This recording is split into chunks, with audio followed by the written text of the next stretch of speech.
It is November 12th, 2025, and we are here for the monthly work session of the Athens-Clarke County Mayor and Commission. Day late, given yesterday's Veterans Day. Thanks to all the vets who are out there in Athens-Clarke County and beyond for your service. You deserve much more than just a day off. We've got two items today. The Fire Pay Plan Collective Bargaining Agreement, and so we'll be hearing from Vicki, Casella, our Human Resources Director, in just a minute. And then we'll be talking about the Capital Project Service Delivery Plan with Josh Hawkins, and Manager Cowell will have a couple of introductory remarks. Just previewing next month, we'll be talking about T-Splosh 2026, as well as the Doherty-Jackson project. And so those are the two items that'll be on the December work session. So, Vicki, I'm going to go ahead and turn it over to you to introduce everybody else who's with us. Okay, I'm happy to be here. We are here to talk about the results of the fire pay plan, the compensation classification study that we wrapped up this July 2025. Just to give you an overview of how we got here, last year in June and July, the board approved as part of the collective bargaining agreement to have a compensation and classification study performed. And we contracted with AutoSolve, and they did the classification compensation study from March through July, and we had a final report in July. So now I'll turn it over to Jeff and Alex, who are the primary consultants on this project. So take it away for us, Jeff. Hey, thank you, Vicki. We're excited to be here. We're looking forward to go ahead and give you a really detailed presentation on the results of our study. I'm Jeff Turner. I'm the president of AutoSolve, and we've got Alex over here. He's going to be our senior compensation consultant, and he's going to go ahead and run the presentation and provide the review for you. So with that, Alex, go ahead. Good afternoon, everyone. I'm Alex. I'm just going to share my screen so you can see the presentation.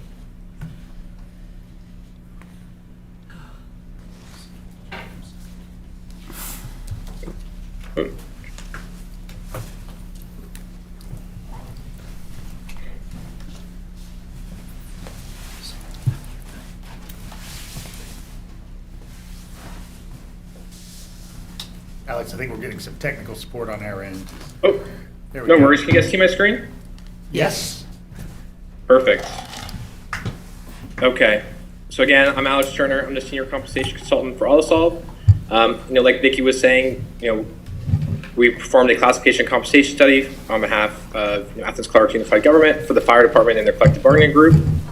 Again, it was from March to about June, July. We finished up. And really, we're focused on, for this study, the goal was focused on, 174 employees and 9 classifications within the fire department and the collective bargaining agreement. And the goal of the study really are a few things. It's to attract and retain qualified employees, ensure employees are classified correctly in their positions, and to ensure we're creating a competitive pay system relative to Athens-Clarke's operating market. From there, we really like to start off and kind of go through our study methodology before we get into the actual results of the study. And this diagram really shows it best for everyone. So when we're looking at this, really we always start off with the project kickoff. And this is where we meet with the project team. They get to know us more, we get to know them more. We get the understanding of some issues they've been experiencing, and we collect a lot of our initial information. So we get the employee database, we get collective bargaining agreement in this case, and we get the org charts. And just to be, let you guys know, we always have we had a weekly touch point meeting throughout this whole project where we were very transparent. So we had the HR team always on the call. We had the fire chief and their staff on the call, and we had the collective bargaining agreement as well. So everyone's very well aware of what's going on each step of the way during this project. Right, so it means the union, right? So basically, Yep. on the call, right? From there, so we move on from the project initial kickoff, and this is where we review the current pay plan. This is where we'll look for any pitfalls in the plan, any things that are kind of against best practices, and where we can kind of base our recommendations from. So this is really where we review your current plan. From there, we would move on to compensation evaluation, the external competition, and this is really the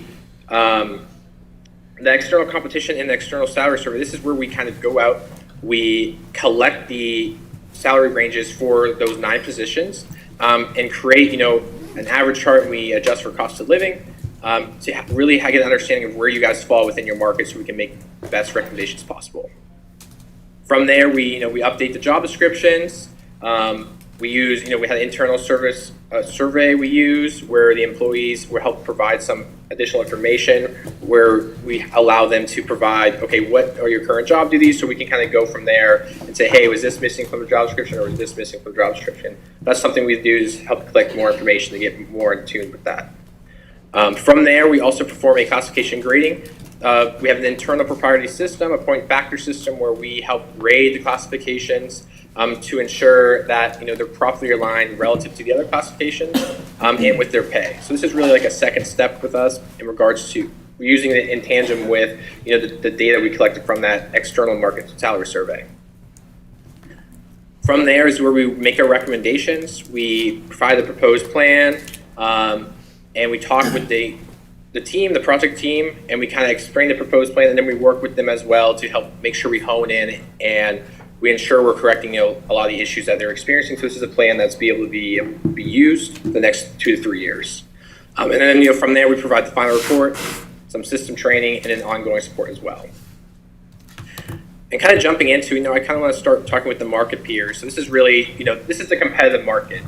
And when we came up with these 18 peers, it's a few characteristics that we always look at, and we looked at for this in this study as well. Location's huge, right? The location is all about where you can lose employees to, right? It has to be within a certain range, or really the data or that peer isn't as useful as they can be, right? The next thing is obviously population as well. Within each of these peers, the cities and the counties, we like to look at the population and see relative to our clients, in your case, Athens-Clarke, to make sure it's still, we want to get a good range of organizations that are around your population, a little bit below and above, so we can get a really good range, an idea of how people are getting paid within these classifications. The next thing, another characteristic we look at is organizations where Athens-Clarke is currently losing fire employees to. Again, the best place to look is who are your competitors, right? Who are you losing? Who do employees want to work for? Where are you kind of going towards? So we have a better understanding, is it pay or maybe it's something else? So we always look at that as well. And finally, we look at the ISO classification for the fire department of these, some of these counties as well. That was a factor as well in picking some of the peers. And picking these peers, it was a collaboration again. It was from AutoSolve was involved, obviously. It was HR team. It was the union as well was involved in picking peers, and obviously the fire chief and their staff. So again, we're very collaborative, very transparent. We want to make sure everyone's on the same page throughout the study. And just touching on the cost of living, you can see that on the side. We adjust all the salary data based on cost of living adjustments. So we always adjust it towards Athens-Clarke's, or in this case, Athens-Clarke's cost of living index, in order to be able to compare apples to apples and to provide you guys, again, the best recommendations possible based on the salary data we collected. And we're using the COLI factor from the Community of Economic Research. So COLI.org, well-established organization where we collect the cost of living data. Could you repeat that? We missed something. He said he's using. Oh yeah, not a problem. I can go back through it. Yep. So regarding the cost of living, so we always adjust all the salary data we collect for cost of living for each of our clients. So in Athens-Clarke, we adjusted toward your guys' cost of living index for all the peer data we collected. And the cost of living factor, we pull this from the Council of Community and Economic Research. It's COLI.org. It's an organization that goes out and collects and analyzes the cost of living across all the different counties in the United States. And that's the organization we use to help adjust the cost of living. I thought he was saying what you said. From here, so really now we're kind of getting into this study. So this is kind of the summary of each of the steps. So the first one was to review that current pay plan system. And we highlighted a few of the main findings we found. And I'm not going to go through that right now. So one of the things we found was that, the public safety plan, the fire department utilizes the plan that has inconsistent increases for each of its step progressions. We found that. So that's from going from step 1 to step 2, and step 2 to step 3, it's not the same percentage increase, as well as when it was different for each of the grades as well.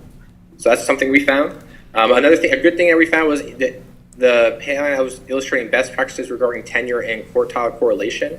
And really what that means is you want to see people with lower tenure, 1 to 2 years in that first quartile, that first beginning mark of their pay, right? And as you move through, when they get into more experience, let's say you have 4 to 5, 6, 7 years of experience, now you want to move them closer to that second quartile, that third quartile mark where they're kind of moving along within the plan as they get tenure, so staying more correlated. Again, with the same, you want to see that as well, the upper end tenure, when you're getting to that, 12, 15, 16, 20-year mark where they get closer to that third quartile, fourth quartile mark.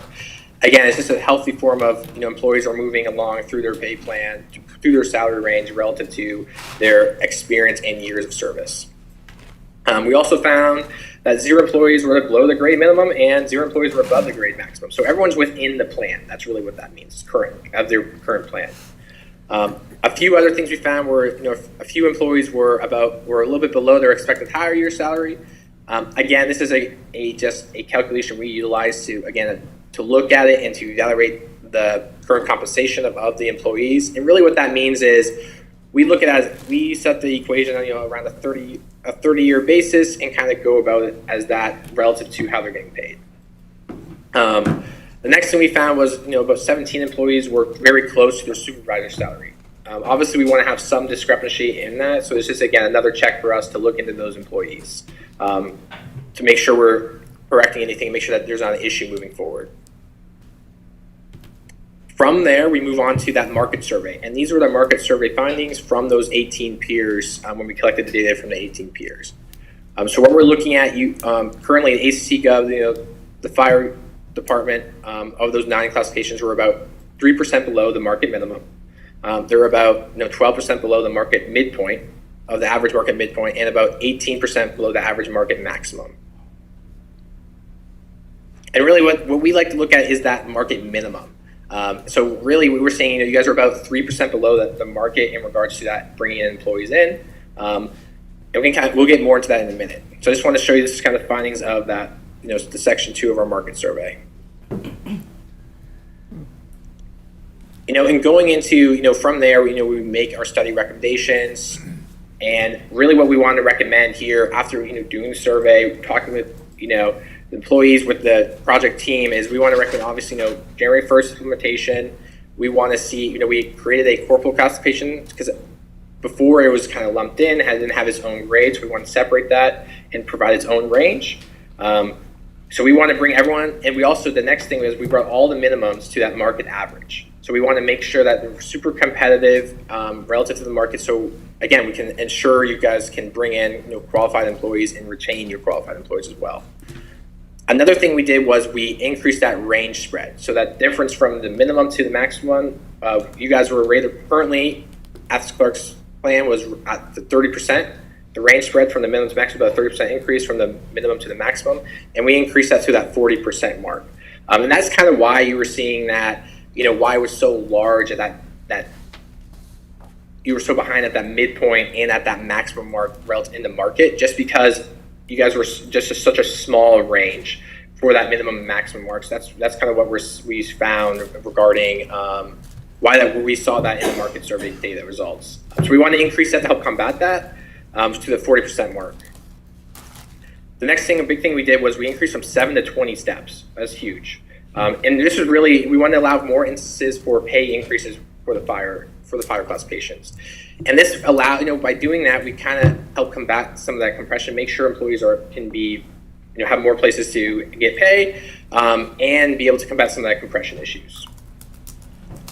The next thing, a big thing, for the implementation option, we want to propose that higher year parity. And what this means is we're really aligning this option for this implementation. It aligns employees' salary with their overall tenure with their organization.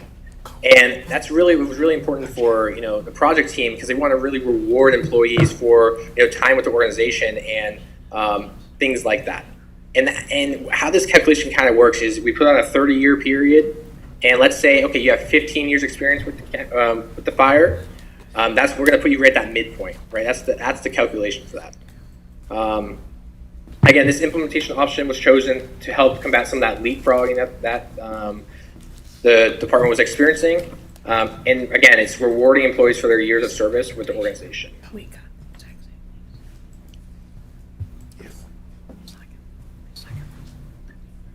same. This is just a quick overview of the recommended plan. Again, we're gonna have 9 grades. It's 20 steps, like I explained. We increased that range spread to 40%. We're starting that minimum right now at 44,000, and then the maximum at the very largest part was about 142,000. The department's one department, 174 employees, and let me scroll down so you can see this a lot better what I'm talking about. So this is kind of the overview, easy way to look at the recommendations we're making. And again, the highlights are, we're bringing everyone to that market average minimum. So we were competitive market average, which is important. We're increased that range spread to, that 40% marks from 30 to 40%, which again, helped combat why you guys are so behind at that midpoint, the average midpoint and the average maximum. And as you can see, the next thing you see, we have a fire grade now. They're separated. All the positions have their own grade. And then the biggest thing, again, the last thing is that step progression. So we made sure throughout the whole plan, it's a 1.79% increase from each step within each grade. So for the firefighter, from step 1 to step 2 is that 1.79%. From step 2 to step 3, it's 1.79% increase. And it's the same with any grade. Same with the fire lieutenant, the F5. It's going to be from that step 1 to step 2 will be a 1.79% increase, and from that step 2 to step 3 is that 1.79% increase. So it's super easy to understand. We want to make sure it's really uniform for employees, for the leadership to really implement this and be able to utilize the plan.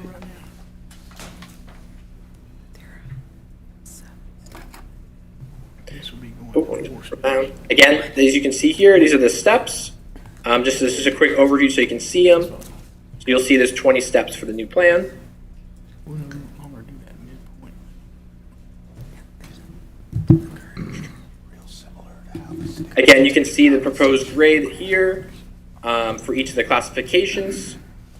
Again, you guys just saw this above. It's just a breakdown, easy to see.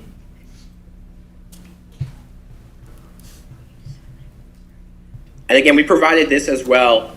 So you'll see this for each of the 9 classifications. It's just an example of how we kind of corrected it and increased it from that 30 to 40% to help combat the midpoint and the maximum, how it was behind and at the minimum mark. And you'll see it's kind of the same theme as we're kind of above at that market minimum, a little bit above for each of the positions, and it kind of levels out as you move through. Again, for the fire recruit, it's a bad example because it's just the same pay. There's only one step, one mark to get paid. But let's look at the firefighter.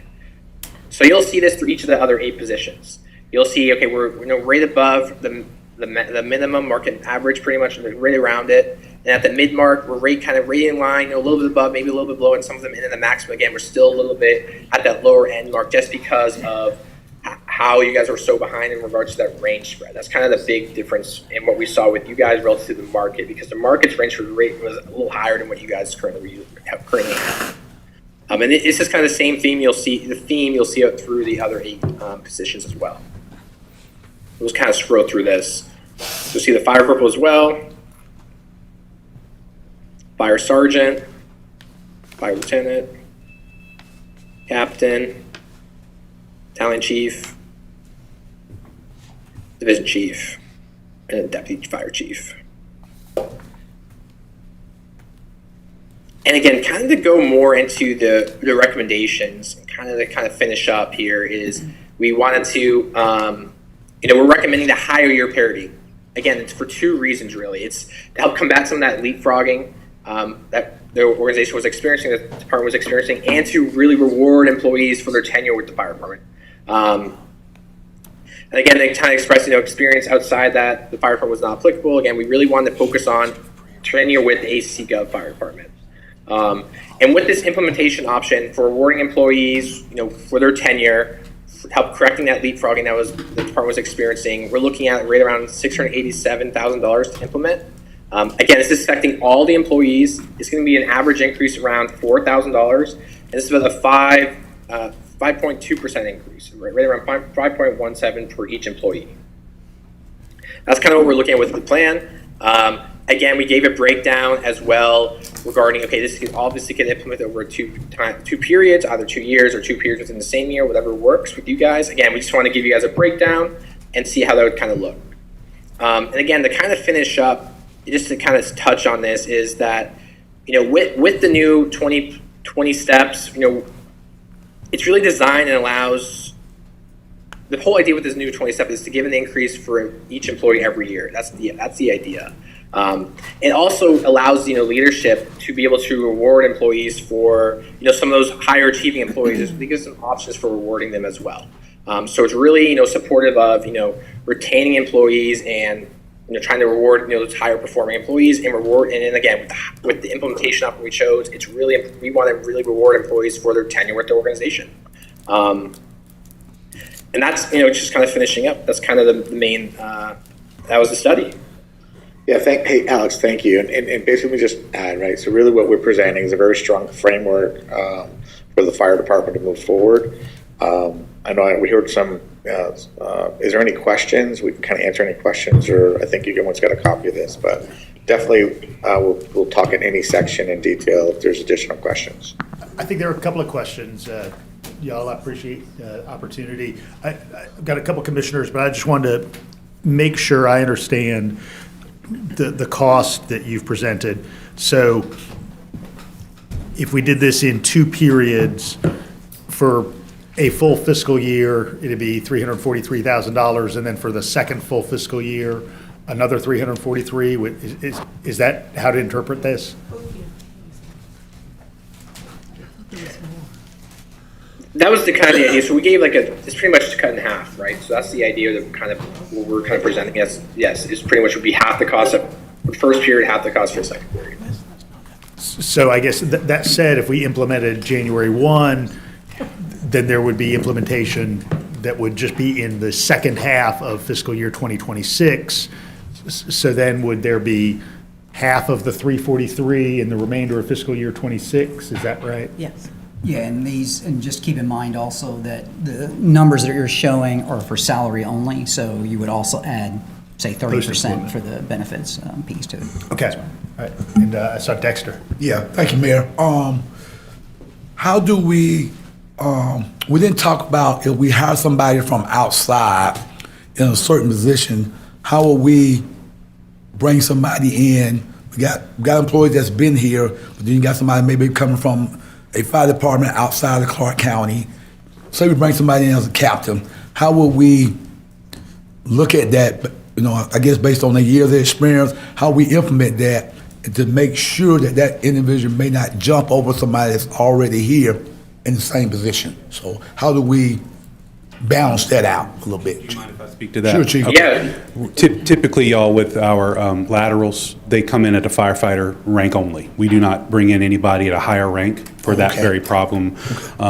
They may be experienced where they're from, but we don't have a way of vetting their experience per se as far as commanding folks in an incident, Okay. in emergency situation, like we would if they come through the ranks here. So we don't bring in typically anybody below the rank of chief. Below the rank of chief, that will usually come in just as a lateral firefighter. Even if they've got 10 years of experience, we'll factor that into their starting salary.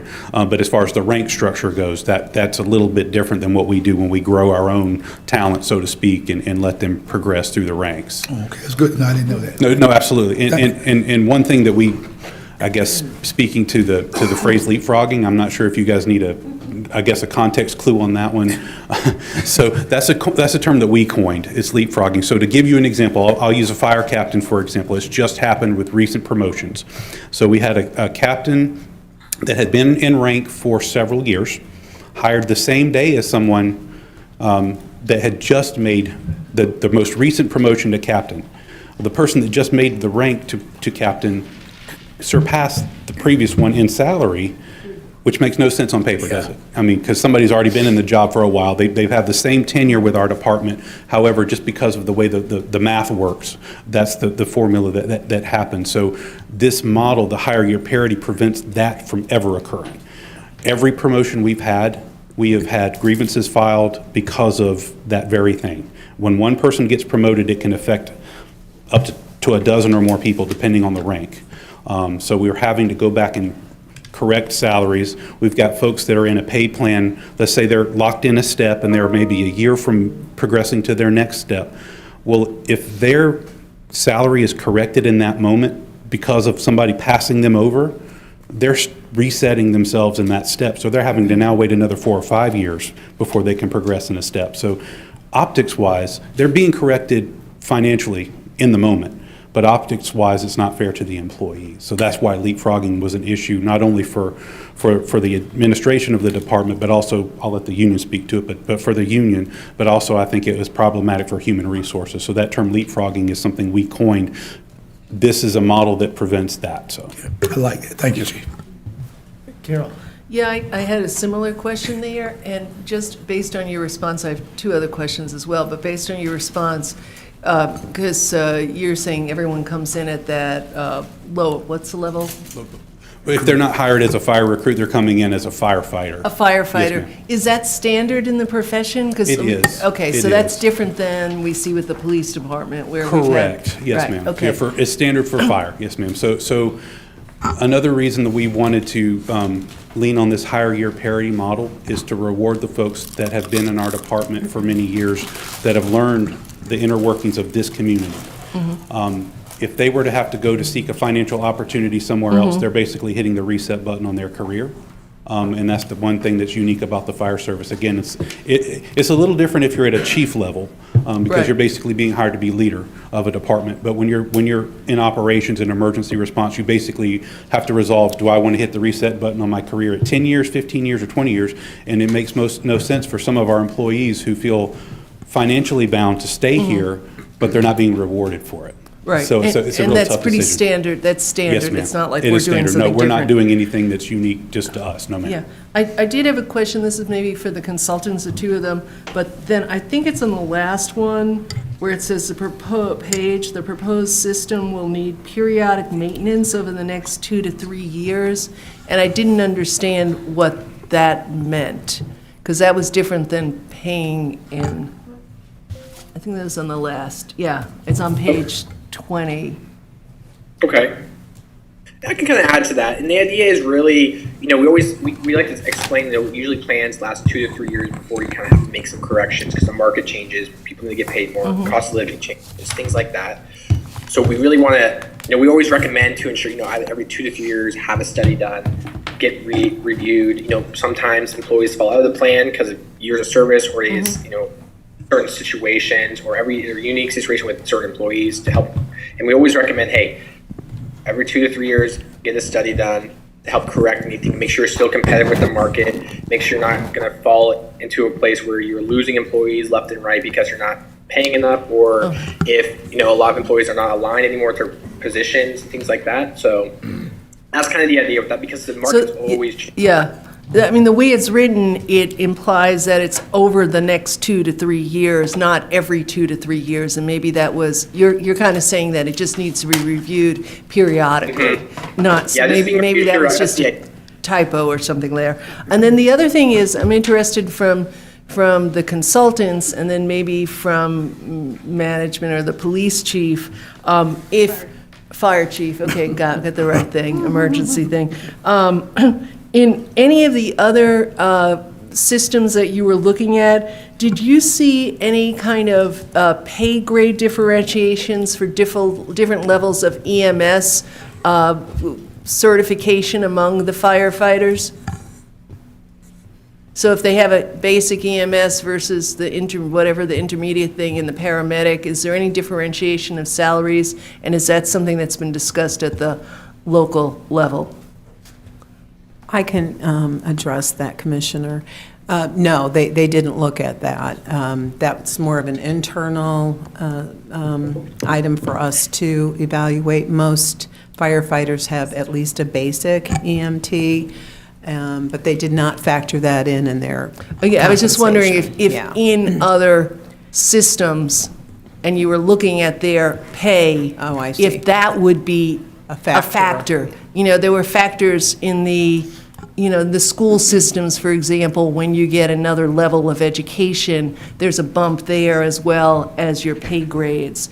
And so one, did you see that in any other fire departments? And 2, is that something that we can look into here? So the consultants, did you see that anywhere else? I can answer that. Yeah. So for us, we were really looking at holistically. So from the really lowest amount they could get paid to the really highest amount they could pay. We weren't really focused on the different nuances for the different certifications with this study. Okay. To be transparent, we're really focused on that overall pay, where as much as they could make, or what their starting out was, to get that holistic view. Because like Vicki was saying, Let me jump in here, Al. So when we go out to the peers, what we try to do is we try to map everyone according to what they're doing. So we do put in our spreadsheet when we're consulting with them, kind of a job description, a summary, and then some educational requirements, just so that they're meeting that. And we asked, we're pretty focused here on the 9, so there's not a lot of differences here, but we do ask that if there's something a bit different, and we have them respond. But in this case, I don't believe we'd had any differences being stated. Yeah, and if I can add to, because this was a question I actually asked when they went through this review with us as well. So when you look at the list of peer communities, there are certainly some of the communities that offer full EMS services along with fire protection, and then there are some of the communities that don't, that operate with ours, similar to ours as well. So I'm certain that in some of those communities, some part of that EMS component is baked into the base salary that's being offered. It is also very common in communities to actually offer, if you will, kind of incentive pay on top of it, so that if you're a EMT and there is a desire to have paramedics, you might actually not only reflect that in the base salary, but you also often have an incentive pay on top of that. As I understand it from the consultant, the incentive pay, if it existed in these communities, was not included in the information that they provided. If it was baked into the base salary, it would be included in those. So. Well, I know perhaps that wasn't in here, but that is something that this commissioner is interested in us pursuing and looking in, so that we can compensate and incentivize our firefighters for higher levels of EMS training. I just wanted to echo the manager's point of view. It was a variation in every department we looked at. Some are fire department-based EMS services that do transport. Some are fire department EMS that do not do transport. Some that do have the certification bonus. Some that's baked in, as you said, into their progression. We had literally 18 variations of that with all 18 of the comps. So every department is a little bit unique, but what you're speaking to is not not an industry standard thing. It is an accepted thing that's in practice with some of our comps. Got a couple more questions, then I know Vicki's got a couple more slides for us. So, Allison? Mine might be a better question after Vicki's slides. Okay. I Stephanie, did get do you need a from... question? Stephanie? I did have a question about the point factor system. I understand it's proprietary. I was curious if you can give us an example when that point factor system is used, implemented, please.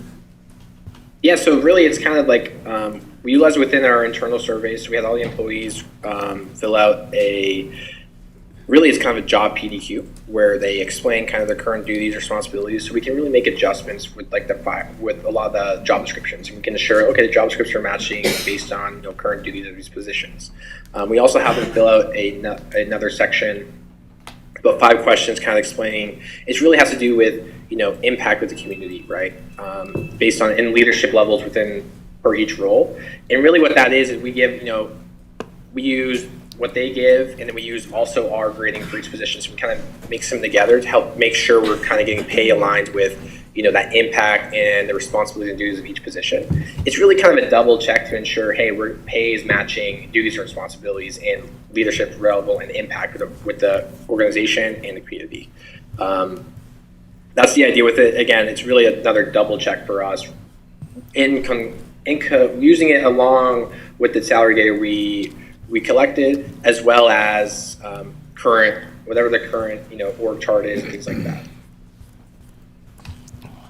So if a fire corporal or a firefighter or a sergeant just explained their responsibilities different on their survey, and that was taken into consideration, then their salary might not be the same. Say, let's keep it simple, they started the same year, but one described their duties differently, and they're both the same title. So you're saying based on that language, you took it into consideration that could possibly lead to a slight difference in the salary? It wasn't their language per se. So it's about 5 questions. It's like 5 questions with. I can start over. So we utilize. Hey, Alex, let me just jump in here real quick, right? So another way to look at that is, so when we look at an organization as a whole, not just one department, if we have someone doing, as a firefighter actually doing more chief type duties for whatever reason, we kind of note that. Not saying that happens, but there's a discrepancy, and then we'll look deeper to see if they're actually performing outside of their classification and doing more. That's kind of what we use this for. It's more like what Alex was saying for alignment. It's 5 questions that we use, and that helps us make sure that we have each person in the right classification. Oh, thank you. Is that good, Commissioner Johnson? One more, Yeah. just one really quick one for the step plan from, I think, 7 steps to 20. So for midpoint, instead of 15 years, it'll be 10 years for midpoint with the new. I think in the beginning, the example was midpoint would be on average, as it is now, at 15 years. But with the pay step plan, the steps are out to 20. So would one be at midpoint in 10 years?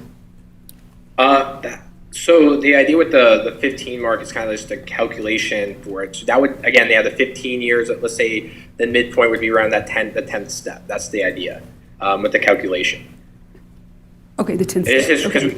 we use it's kind of like industry standard, that 30-year career basis. So we apply the 15-year experience level for that midpoint level would be around that 10th step, and that can kind of depend. And then that could kind of be different with the years of experience. It could be maybe based on, it could be a few years above that 15 mark, or it could be a few years below, just kind of based on each employee and things like that, based on their current pay or whatever it may be, things like that. So just kind of how the calculations fell, if that makes sense. Yeah, I think it's important to remember too that while the steps generally equate to years, they don't necessarily correlate exactly, because as mentioned, there could be someone that's actually promoted a couple of steps because of performance or something. So to his point, you may actually hit midpoint sooner or later depending on those years. Because every time you're promoted, you start over in the step plan, is that right? You'll promote up into that new step, yes, Okay. but you could have somebody still at the same rank that for whatever reason they're due their 1-step increase, but there may be a decision because of performance to move them 2 steps. That's why I see. it's not always directly correlated to those years. Generally, it is, but yeah. Thank you. Thank you. Could I maybe speak to that, the difference with what we're currently experiencing now? Say if someone is a sergeant promoting to lieutenant, it's hard to imagine without the chart in front of you, but you're in step 4. If you promote to lieutenant, you will move to lieutenant step 3. So you actually go backwards a step. It's hard for the employee to figure. But if you're a sergeant step 4 again, moving to lieutenant with this new plan, you're moving to lieutenant step 4. So you remain in the same step.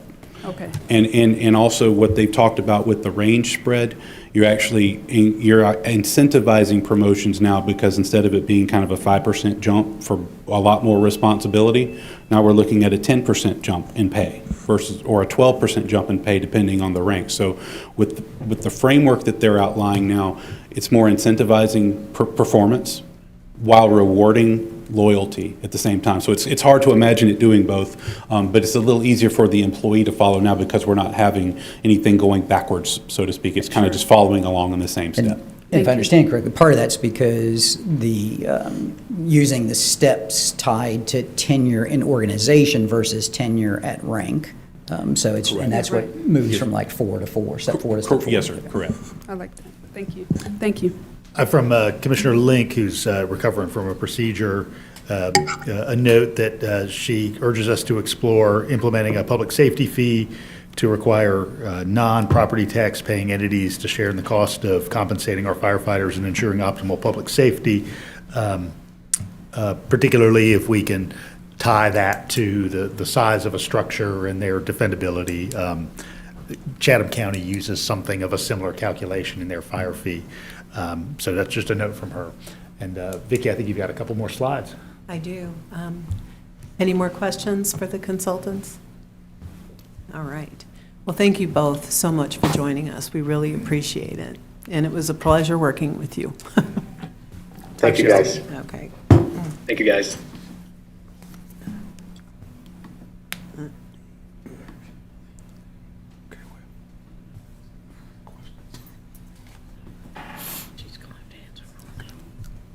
Let me wind the screen.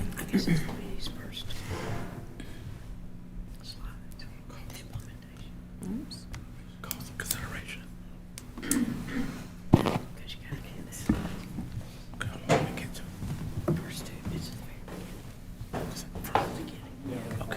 Yeah, there Stuart we to the go. rescue. Sorry, I can't see very well without my glasses. I got it, I think. Yep, I do. Okay, so we talked a little bit about the history of what led us to this point. Here's some budget impact, costs for implementation, and 5 years out. The top amount, the top line rather, refers to fire employee salaries.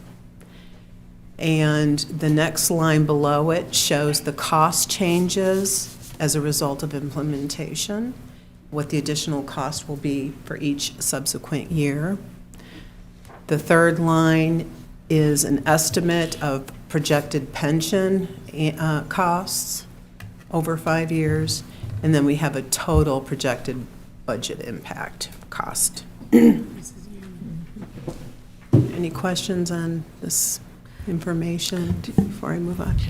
Just kind of following up on my question earlier. So in this first half of fiscal year, if we were to implement January 1 through June 30, we'd be looking at half of the 440, so about 220. And so then my question to Bob is, do we have that in the FY '26 budget? It actually would be half of the 817.5, because that's the implementation year. Implementation cost. And Vicki, does I that? see. I know that 817.5 includes the pension contribution. Does it include Correct. any of the other Yes. benefits? No. So you still have to add benefits You to still that have to add the number? benefits, yeah, roughly 30%. So really, it would be half of, say, 817.5 plus 30% would be the 6-month implementation cost. Obviously, as you all know, just because of timing of when all this was taking place, there's no line item in budget, the approved budget that says, here's money that's available to implement this. So implementation would likely need to come from contingency or from fund balance for this first 6 months, if you choose to go in that direction. And then you could assume in year one, take that 440 number, add 30% to it. That would be your cost that you would need to budget into the next budget year. Implementation's a little bit higher the first year because you're taking everyone where they are currently, placing them, and then you're just using the step plan after that. Correct. So, I guess I understand that maybe an element of, post-employment benefits would see an increase, but at least in healthcare costs, we're not talking about adding employees, so that piece should be static, is that right? Yes, it should be, yes. Yeah, it would just For go- the first year. I guess it would, yeah, because it's not based off, that's a good point. So, yeah, I want to make sure that's correct. So the 817.5, because they're already obviously employed, those benefit numbers are calculated in there. Yes, they are part of the salary. Okay. So then it would be half of the 817.5 is what the 6-month implementation would be. All right. And then I've got Allison. Yeah, so my question, or my continued processing of this is going to involve a chart like this with that next 30% added, the benefits. If we could have this chart as a next round with that benefit add, you know what I mean? Yeah. Complete. I think for the if I understand correctly, what we're saying is, to the mayor's point, because those benefits, these folks already work for us, so Right. the benefits are already built into the currently approved budget. There would Right. not be an additional Oh, I see 30% what you're added saying. to it. It's not, Yeah. it's the total change, the delta Yes. versus the. Yeah. Correct. Okay. And then, so on the pension part, that's including those who have signed up for the deferred compensation where the government's giving the 25 cent to the dollar? That's included in that as well? That's just an annual required contribution from us for pension and any retirement plan. Right, yes. so that when the person's salary goes up, then obviously the compensation match is going up with that, and that's all, because y'all know numbers much better than me. But as long as I Yes. know it's in there, that Yes, that and follows those my are question. estimates, of course. Yeah. It's not- And then, so my other question is how this, I need more to help me understand, I don't think it's going to come today, but understanding how this relates to what we do in the, we're going to do 3.5% merit raise. Or there, is that they are no longer in that chart, or they are in that chart, or how does that work? It's a little bit of both in that if you do, so if you approved a budget with a cost of living increase, for example, and if you apply this correctly, what you would do is you would take that step pay plan that was shown on there and you would adjust that entire table by that equivalent percentage. So say you did a 1.5% cost of living increase, just make that, you would adjust everything by that 1.5%. Then you would move everyone on that step pay plan as they're intended to be. So that movement would replace the merit increase that you might give to everyone else. But the cost of living, if you do it right, would be applied universally. And so that's an important factor to remember in these cost estimates is these are the costs that are projected simply moving folks on the step pay plan. It does not account for any increase in cost of living. If there was a cost of living increase, you would add that. And again, that would be true for all your employees, but you would add that to this table as well. And the whole table would move, and we do that Yeah. now, currently, Okay. yes, yeah. And then, off the top of my head, it seems to me that it would be better for us to be addressing this as a July 1, when we're talking about this versus a January, because we don't have our math for the year. Yeah. And this is like a mid-year adjustment that's pretty outrageous to just think One we of can the- just have that money also. One of the things that we're in conversation with the union about is to see if we can, as we go forward to future collective bargaining agreements, because remember, we need to do this each Yeah. year, that we're making adjustments in the schedule so that we can incorporate whatever may be coming out of that process into your budget cycle. That wasn't possible, as I understand it, Right. in the first year. The agreement was approved. When it was approved with the understanding this pay and compensation study would be done, which it was. The recommendation of the reopening of the collective bargaining was to make it effective January 1. That ultimately is the decision, really, a couple of decisions in front of you all. One of those decisions is, do you agree with Right. this structure for pay? And then the second piece of it is beginning implementation in January 1 with this. It really isn't January. It's the first full pay period in January, which is effectively a week into January. But that will be kind of one of the things we hope to leave here today is knowing that direction, because if it is intended to move in that direction, we have to start getting things lined up to move forward. And again, as I said, it would likely come from contingency and or from fund balance to be able to, because it's not currently budgeted. There just wasn't a dollar amount. Right. Well, I'm understanding the need to move forward with the best solution, and have we gotten a statement as far as how well this concept is received from those who are in our Well, fire I think department? that is a good segue into the final slide here. We're showing some differences between the proposed fire step pay plan and our current plan. So the proposed plan has 20 steps with the idea that annually on the employee's anniversary date, they would move to a new step.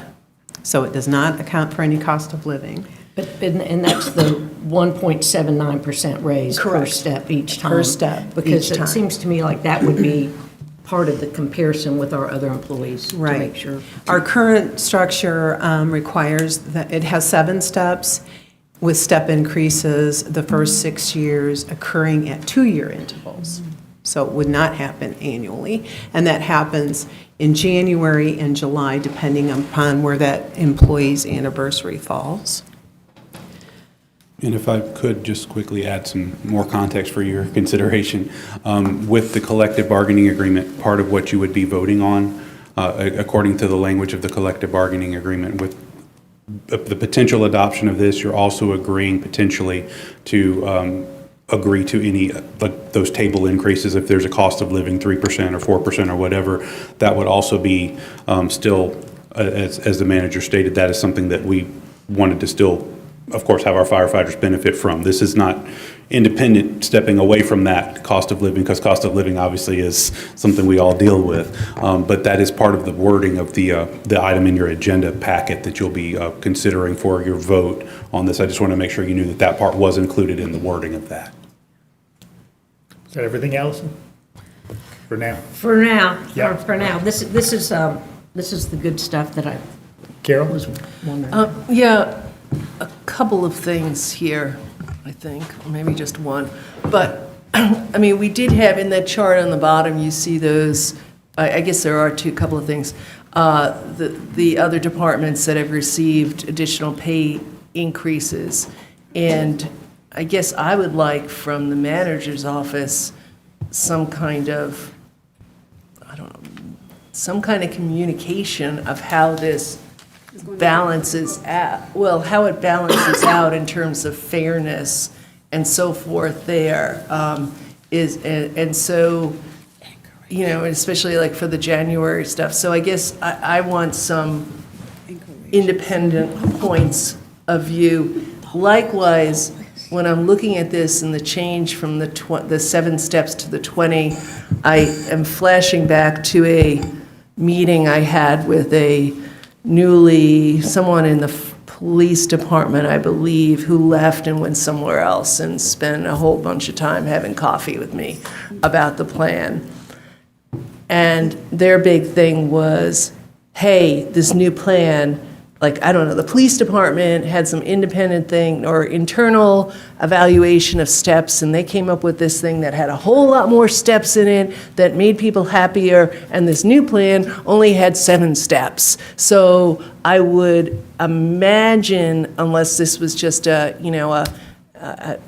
one-off thing, that there would be other departments who would then be interested in this step plan that had more steps in it. So I would just like some feedback from the manager's office on that as we're moving forward. I mean, you might have something now, but Yeah, and I down can the offer you road. just a little bit on it. Currently is, the difference here is you have authorized the firefighters to collectively bargain. Right. That's the difference. The other employees don't have the right to collectively bargain, and so we have to approach the other employees kind of wholesale, if you will, Yeah. in trying to address that. They have bargained for 20 steps instead of 7 steps and have included that in what's proposed for you. The advantage to them, obviously, with the 20 steps is you can stay in rank longer and continue to earn more money versus hitting a cap on that piece of it. It doesn't mean that there wouldn't be consideration of additional steps as we look at other folks going forward, but primarily the difference here is because you've authorized them to bargain for that piece of it. And that would be true across a number of different elements of this, like the January effective date, because you've authorized them to collectively bargain for that proposed date, and that's what they've proposed, is that it be effective January 1. I think also if you ask them, they'd say that was because with the bargain agreement that was approved, they probably would have preferred a pay increase associated with that bargaining agreement. Instead, what they got out of that agreement was a compensation study. And so now that the compensation study is done, Right. kind of view it as, if we had hoped to get an increase 6 months ago. If we wait another 6 months, it's a year before the increase. Right. But that was why the difference between those. But it really just comes down to the fact that they've been authorized to engage in a conversation that other employees are not able to have. Yeah, and it just as a follow-up to that, from my point of view, that when we voted for the firefighters union, part of my thinking, and probably it was discussed out loud as well, was that, well, this is going to give a voice to concerns that may be concerns in other departments as well. Yep. And then it gives us a way to actually talk about it. So Yeah, it would be- therefore, I am talking about it. Yeah, it would be very surprising to me if we wouldn't have a similar discussion now with Yeah. our other public safety folks. Yeah. Avita? My question is, and maybe I just can go to the website. Can I have the dollar amount that are in our fund balance and our contingency fund? We can get those, and we'll get those before you're done here today, so. Okay. And my next question is, I totally supported the collective bargaining and the union, well, I guess that's not even a word. The union. The union, I want to say unionizing, but of the fire, because that was a very different situation than it might be more similar to all of our public service areas, but very different from our regular staff. So, and I supported this one way because I was expecting that we would also be getting assistance and support from the higher ups of the fire. Now, I know that is not part of this discussion, but I want to make sure that we are collaborating together. There have been things that have come up that have been requested that I would have thought would have come from the higher-ups in the fire union that has come directly to us.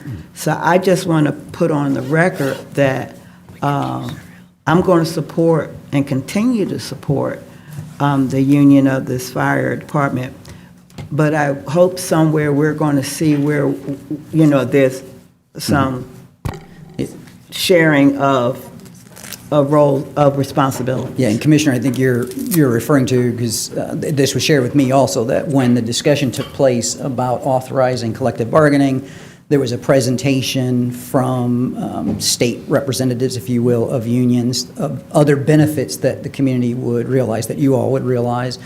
Part of what, when we re-engage for the next collective bargaining agreement, I think one of the differences that you'll see, one of the differences the union will see, is that there will actually be not only demands presented by the union, there will be demands presented by administration as well, of them, and that will come from those conversations that took place. Because yes, I think there were some expectations of some ways in which the formation of the union would aid you all and us in doing what it is that we need to do, in addition to benefiting the firefighters, and that conversation will be a part of the next bargaining agreement, which will open relatively soon. There actually had been a request to open in November. We say, hey, let's wait till we get this resolved. I would anticipate maybe in January we'll be reopening those discussions. But I yes. see that the chief jumped up there.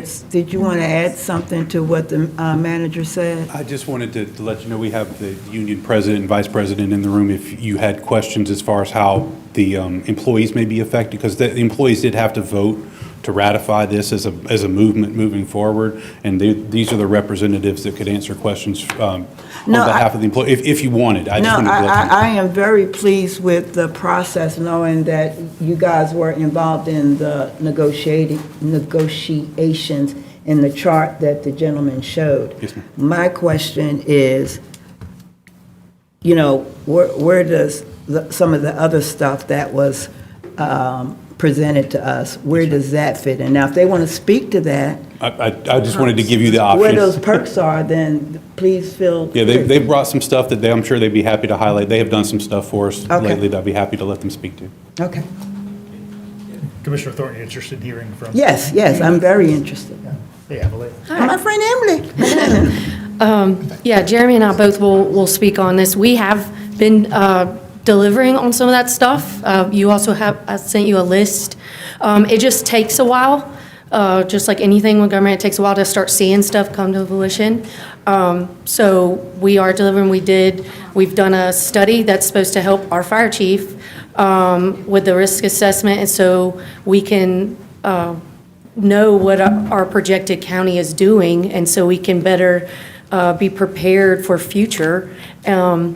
Also, we've started retaining firefighters. We were a whole battalion short when when y'all voted this in, and now we are almost fully staffed. That in itself speaks volumes. and for us being able to speak and have that seat at the table. Is there anything you want to add? Yeah, one of our biggest downfalls, administration, us, we're our own worst enemies. We're not going to brag a lot of this is what we're doing to our detriment. But us working for the membership, benefiting the membership, it benefits the citizens. We say we're doing this for our members. There's a training course that was coming up. The local and the international is paying for it. We're bringing instructors in from all over the U.S. I believe the numbers is we had 4 or 5 members that signed up for this, and through the union promotion, we're overbooked now. So we're going to get the second highest level of hazardous materials training available in the nation. And we've got a waiting list of members in Athens-Clarke County that's being provided by the union. You know, anyone outside of the department's probably never heard these things. I know we've done a lot with some members and setting up a lot of mental health and addiction stuff, counseling and services. It's certainly not something we're going to advertise or brag about, but these are things that we're doing, we're funding. And really, if you're not involved and in touch, you're not going to hear about these things. A lot of the things through the collective bargaining, we learned the term, the speed of government is not the speed of a fire truck. So we had to dramatically learn how to slow down. This pay plan, I think we decided we were just over 2 years and getting to today. That hurts a fireman to say something takes 2 years. I'm going to say that, yeah, you're going to have to brag a little bit. Okay, let's Yes, just be ma'am. honest. I don't know how you want to do it.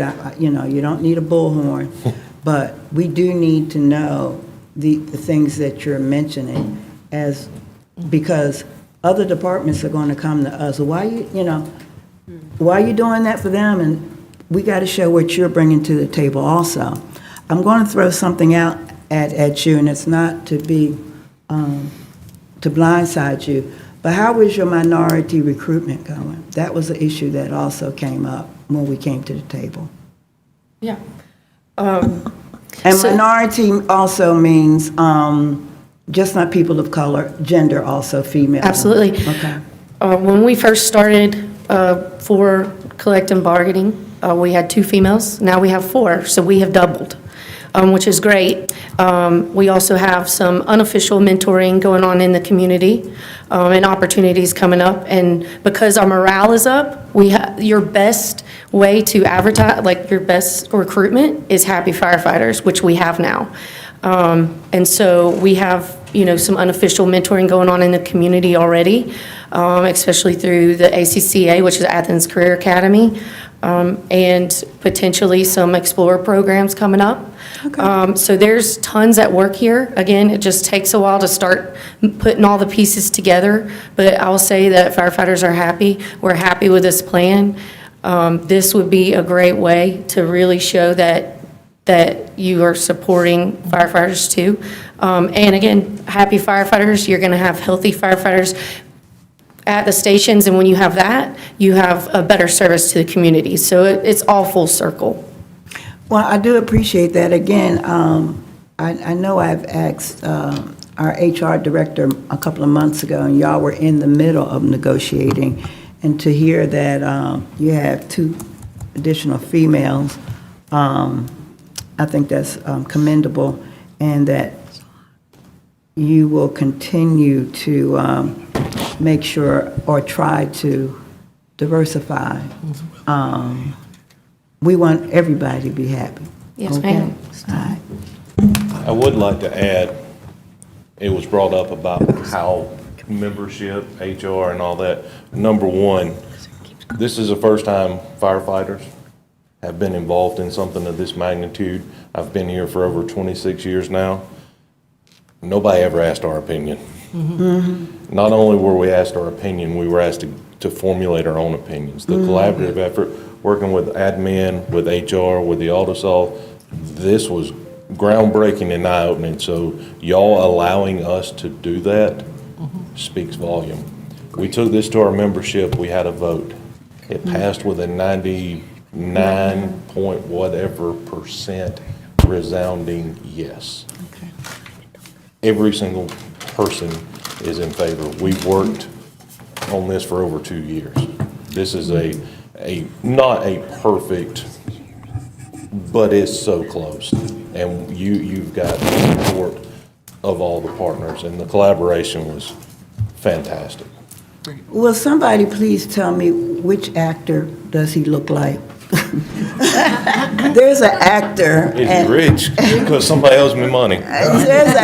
Your mustache is not as long as his, but it kind of goes down. Y'all don't know what I'm talking about? Okay. No. Lemmy from Motorhead had that.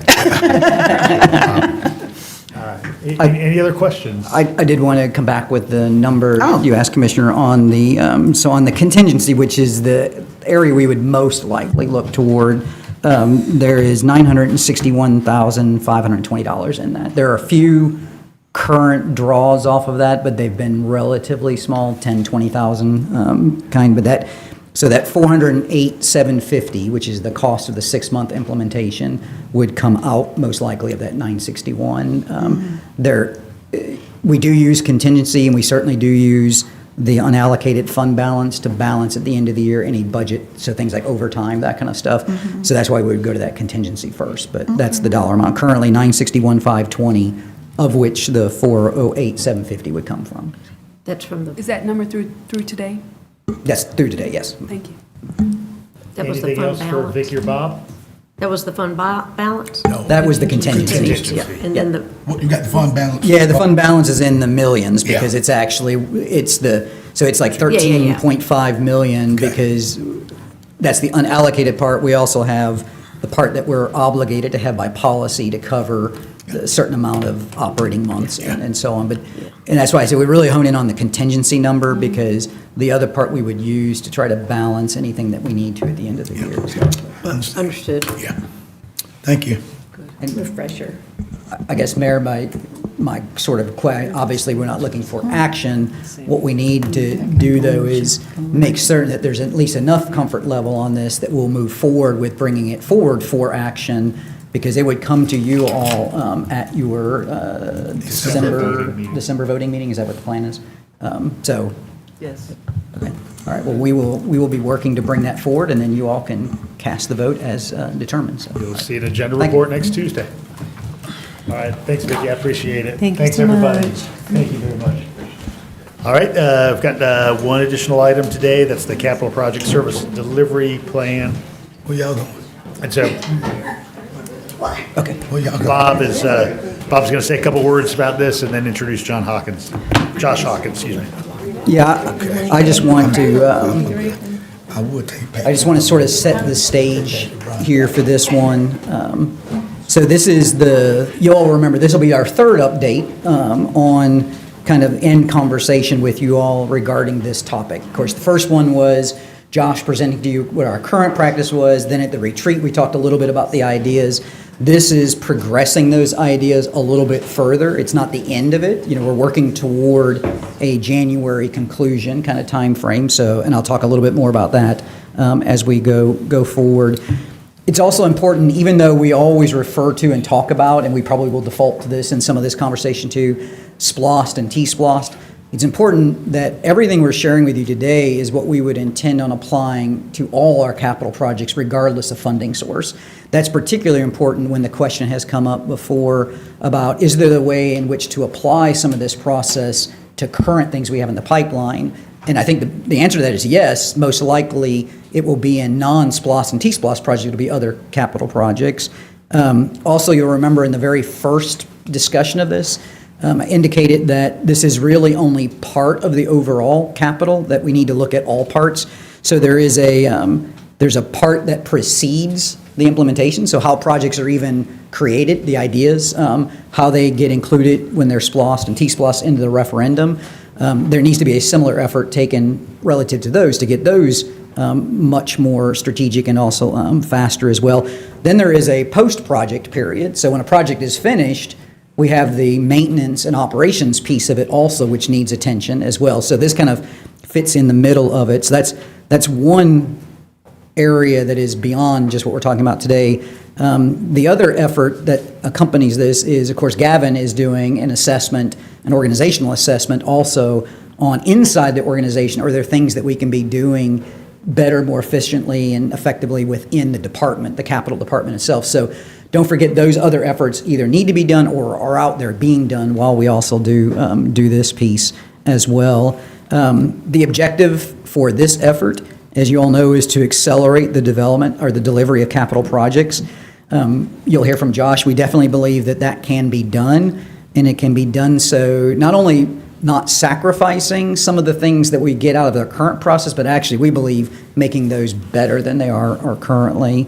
The key to that is really in two areas you'll hear Josh talk about. One deals with how we do community engagement, and the second is how and when we bring things back here to this body for formal action, and that's a lot of what Josh will talk about.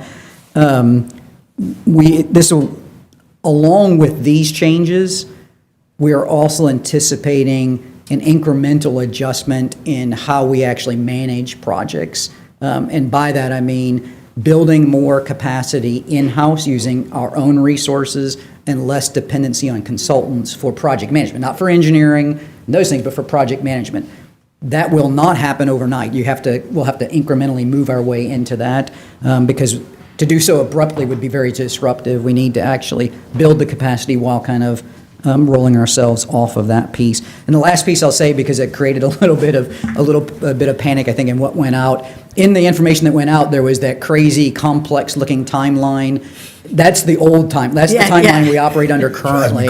That is not what's proposed, but Josh has to use that to actually talk off of. There will be a new timeline built and provided to you all sometime in December, which will encompass all the things we're talking about in there. So today is just the next step in that conversation. I anticipate in December we would roll up kind of a full package of proposal with January being the final approval. And there will be one or two items you'll actually have to take formal action on, but that will be in January. So that's my preface, and I'm going to turn it over to Josh to walk you through all of the details with it. So. Wow, that was quite a bit. Excuse I'm me, not even may sure I add have one to do it thing? anymore. May I add one thing, Thank you, Josh? because you have to explain You it. answered all my questions too, but Yeah, I think within about 2 minutes of the packet going out, Commissioner Hamby said, "What? 4 years?" And said, "No, that's the old process." So yes, we figured we better hit that early on. So. I'm sorry, forgive me, I didn't mean to set off alarms with that one, but hopefully as we talk through it, it'll become clear about what it is we're trying to articulate there. Thank you all for inviting me back. So this is what we're going to have in these slides today. Here we are in kind of a trilogy of this three-part series, and we're going to zoom in on some of the things that we talked about at the retreat last time, and I'll spend some time talking about or reminding us of what we talked about there. So if you'll remember, back in August, we had a work session. What I brought to you then was, here are things the way they are right now. Here's the way we've been doing it. It's evolved over time, but here's a snapshot of current situation. And the feedback that we got from you all, the takeaway from that meeting was, Josh, we don't really like that. We want you to come up with something that's better, that's probably faster, and hopefully better in other ways as well. Came back in the retreat. And if you'll remember, we kind of looked at that menu of options, and there were some areas that we recommended to you that might need some attention, that maybe there's more potential for improvement, and others that would probably have an impact, but not a great deal of potential of impact. And here we are in the work session, and I'm really going to zoom in on kind of two of those areas that we looked at the retreat that are things that do consume time. There are two things that we have control over as a unified government, and are ways that we think we could improve in between that kickoff period and project closeout. And then potentially, depending on the feedback we get today, January 6th vote on a couple of items. So before I start with this chart right here, I do want, there are 5 things that I want to kind of point out for you, of things that I just want you to keep in mind. Number one is that the recommendations that are in this presentation more closely reflect sort of standard practices across other local governments. In terms of public involvement, political influence, it's not exactly, but it's closer. Second is that in looking at the history of how our process developed, there's not a lot that was actually officially codified. It was either prevailing practice or it just evolved over time.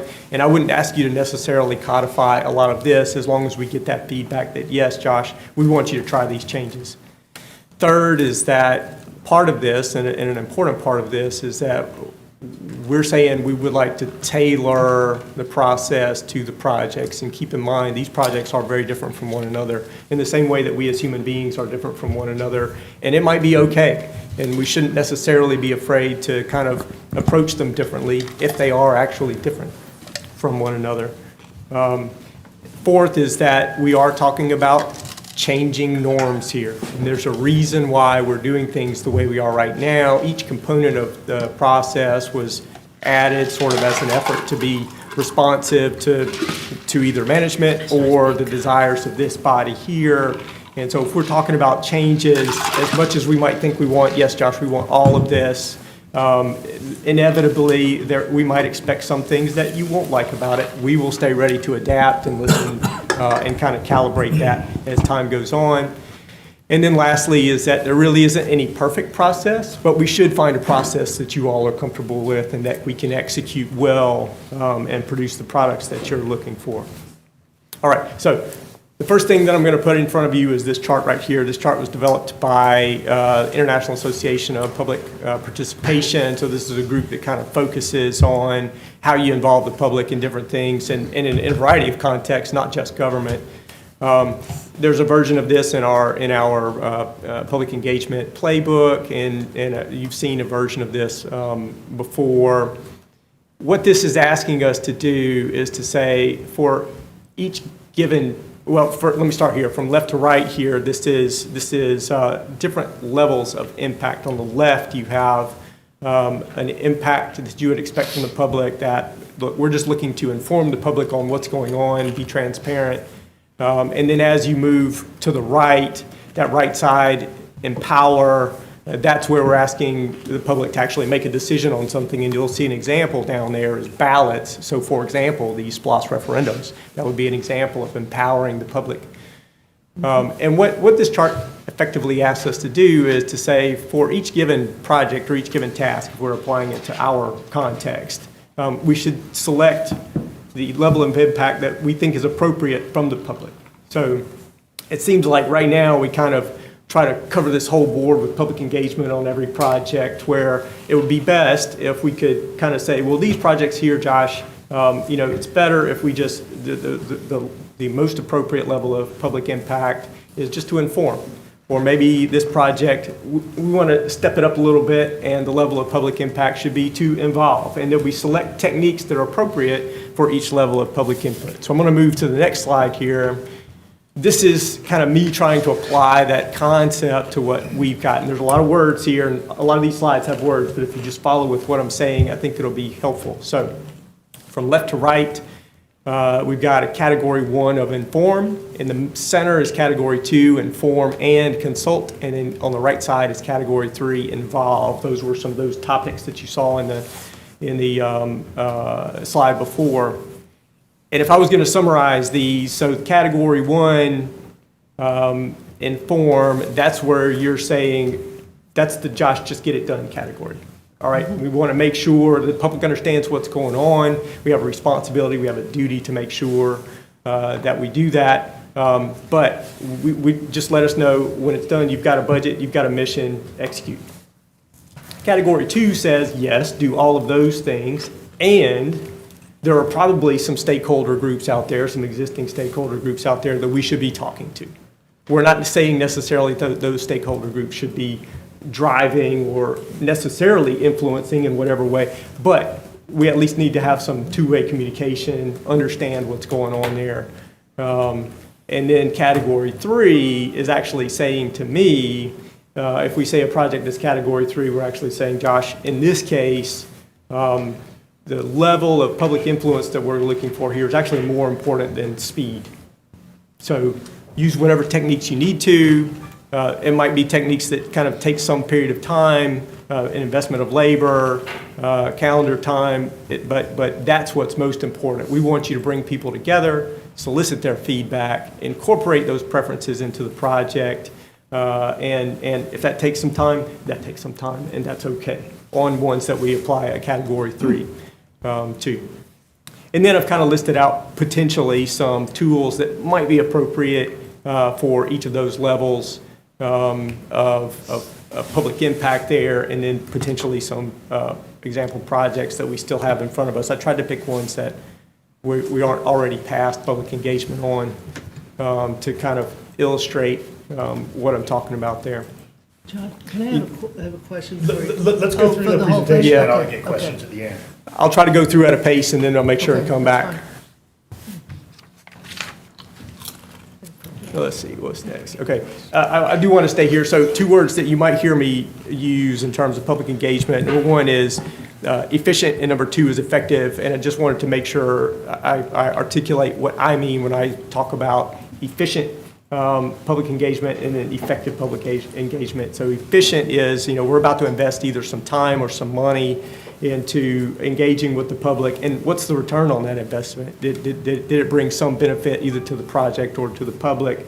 I might use for an example, if we spend 3 months either developing a survey, getting it ready for publication, advertising its availability, keeping it open for some period of time, collecting all that feedback, processing it, incorporating that feedback. If I spend 3 months doing that, and then maybe we've gotten 6 responses, that's something that I might consider an inefficient form of public engagement. Another one could be, depending, user groups. If we spend, for example, 6 months with a user group, develop a product that potentially could have been developed with some open house sessions, then that might be an example of an inefficient technique for public engagement.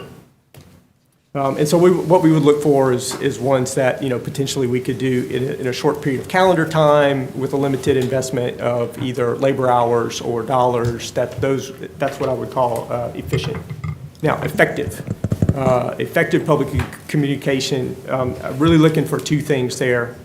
Number 1 is, at the end of the public engagement, is the project in some way better off?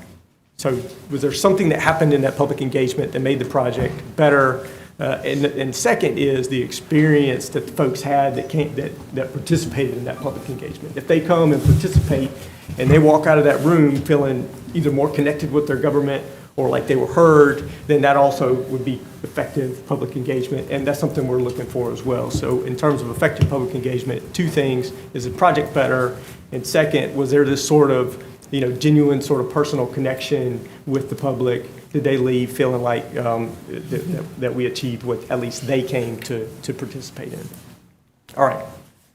I'm going to pause there. So that's the one sort of effort that we identified at our retreat that I just wanted to zoom in on a little more and say the idea is that we would tailor each project, select a level of public impact that we think is appropriate for each project, and use techniques that are appropriate Josh, for that level. Can you go back to that slide just for a second? I'm sorry, 'Cause yeah. I just want to, so under this approach, remember this would apply to all capital projects. So what we would be doing is looking to you all either through the budget process or through any approved referendum process to actually identify which category each project goes in. So the role you would have in that is to say, we would recommend these projects we think are Category 1, these are Category 2, these are Category 3, but ultimately, at the very beginning of any effort, you all would make that decision. And you would know, you put it in Category 2, these are the kinds of things that you could expect would occur in that Category 2. That way, we're not either applying the same approach to all of these projects, and we're not coming back to you time after time after time to ask which approach do you want to do. So that's how this would actually be used, if you will, as you go through. Yeah. And more specifically, just to add to that, so typically you're used to, after a referendum, a program implementation plan being brought to you that lays out full sort of plan for how we're going to execute these things. That would be a point in which we might recommend these tiers to you. But then for ones that already exist, I think it would have to be, we'd have to do that in the way that the manager described to you. Also, I failed to point out this kind of box down here at the bottom right that talks about, there might be a project on the books right now that you say, Josh, we want a high level of public engagement for this project. What we would ask you to consider, though, for a lot of these projects, there are master plans that have executed effectively a Category 3 public engagement already. And so, and perhaps by the time we get to project delivery, we're in a mode of kind of executing components of that master plan. So why would you ask me to go do that public engagement again, that intensive sort of public engagement? And that at that point, when it comes to project delivery, it might be a Category 1 or Category 2 project. All right. We also talked about at the retreat, this idea that if you look back at your agendas, you're going to see a lot of agenda items that Capital Projects is bringing to you. What this is intended to articulate is, so on this left side, and I'm going to show you this slide. We're going to look at kind of each column one by one and then come back to this slide. The left side is the governing authority, so that's mayor and commission. That's mayor and commission. I should have written those words there. In the middle that's the oversight. That's your VAC. That's the oversight committee. And then on the right side is management and staff, and a kind of a list of the things that we're recommending to be our roles and responsibilities. A list of things that we bring to you, things that we do with oversight, and things we do internally. Let me start with mayor and commission's responsibilities. So on the left is the current situation, and on the right side is what we're recommending, and in the middle is kind of that change that we're suggesting to you. So everything that I bring to you is one of those things that's there on the left side. There's a lot of different decisions that must be brought to you. Now, the ones down there, the most of them are ones that I'm required to bring to you, either because it's articulated in state law, or maybe we have a local policy. Typically, it's about resource allocation, and all of those, I think I would consider, sort of legislative actions. But there are two specific ones that we just kind of do by choice. And those are the ones that, typically, earlier I talked about, these are recommendations that are closer to kind of standard practices. When I look around, this is one that, a standard practice is for management to be responsible for project concept, preliminary plan, schematic plan, those sort of milestones in project delivery. Those are typically management tasks. And on the right side there, that's what we're recommending we continue to do, which is exactly the same thing on the left side minus the project concept and preliminary plan. In place of full vote cycles for project concept and preliminary plan, though, I would recommend that, okay, now we've got an additional responsibility to make sure that for each one of y'all, you're comfortable with and fully informed and aware of when we hit those milestones and have the opportunity for feedback. And so those are techniques that we would build in place of the full agenda cycle, which takes a period of months. Next is oversight. So this one doesn't necessarily by itself result in, a speedier process, but if we're talking about roles and responsibilities, this one just begs the question, okay, so what is oversight going to do then? On the left side there is the current situation, the current charge, which I would describe to you as somewhat narrow, and there's a formal role in the delivery of each individual project. In other words, they vote at a particular spot in each project. What you would typically find for appointed boards is something more like what's on the right side there, which has a broader scope and a more general set of responsibilities. Now, I do want to make a couple of comments, though, about oversight. These are folks that have just invested such significant amount of time and energy on a voluntary basis to kind of help make this program successful. And I just want to, it's hard for me to be in this sort of setting and not at least acknowledge that and express some gratitude. You know, some have been doing this for a decade or more. And there's just a tremendous sense of civic duty in that room. We are experiencing a little bit of attrition on those boards, and one of the actions that I might recommend is once we settle kind of what we want to do with BACs to kind of fill vacancies, however we need to fill vacancies on oversight committee. But I just wanted to make that note. This right side there is just more of a traditional role. You know, this is a big organization, and these are people that you've selected and, you know, hopefully would trust to keep an eye on the things that are important to you and this little fraction of the organization. And I would highlight that second to last stanza on the right too is kind of something I know Commissioner Johnson has long sought, you know, the opportunity for a public-facing portal that would include those milestones and projected dates. Yeah, I think the intent, as Josh is explaining here, is to take what is an oversight committee that has a very, very narrow scope, really tied to SPLOST and T-SPLOST. Are these aligned with what was proposed in the referendum? Kind of end of story. And we believe that that has fueled some of the disengagement, some of the lack of quorum, those kinds of things. It's a very limited scope.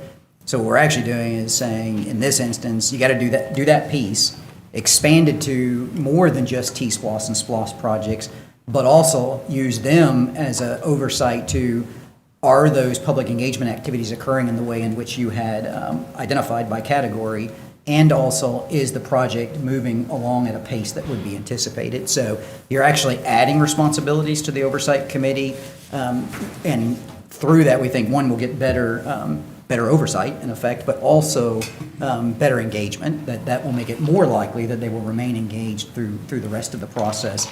And then, as the mayor mentioned and as Josh mentioned, that's combined with a more public review of where these projects are on a quarterly basis and through some kind of public-facing dashboard, so that not only you, the oversight committee, but the public in general will have a much better sense of where these projects are and how they're moving their way through.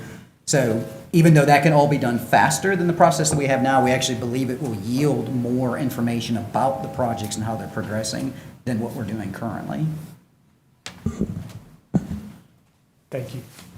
All right, and so now we're back to that initial slide that I showed you. It's the exact same content. So governing authority, we moved, you know, those sort of administrative steps over to management and staff.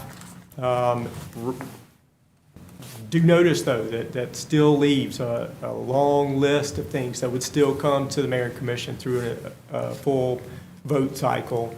And then that last comment there is, at the appropriate time, filling whatever vacancies we need to fill.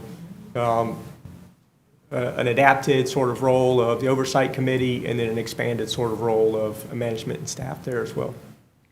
Yeah, and on the management staff side, I just want to highlight another point here too, is one of the mechanisms that we would propose being included in this approach is, and this would be true for both the oversight committee and certainly true for you all, that through these various communications, so we're providing weekly, quarterly, and annual communication to you all about each of these projects, again, pushing it out publicly through a dashboard, doing regular and quarterly reporting to the oversight committee.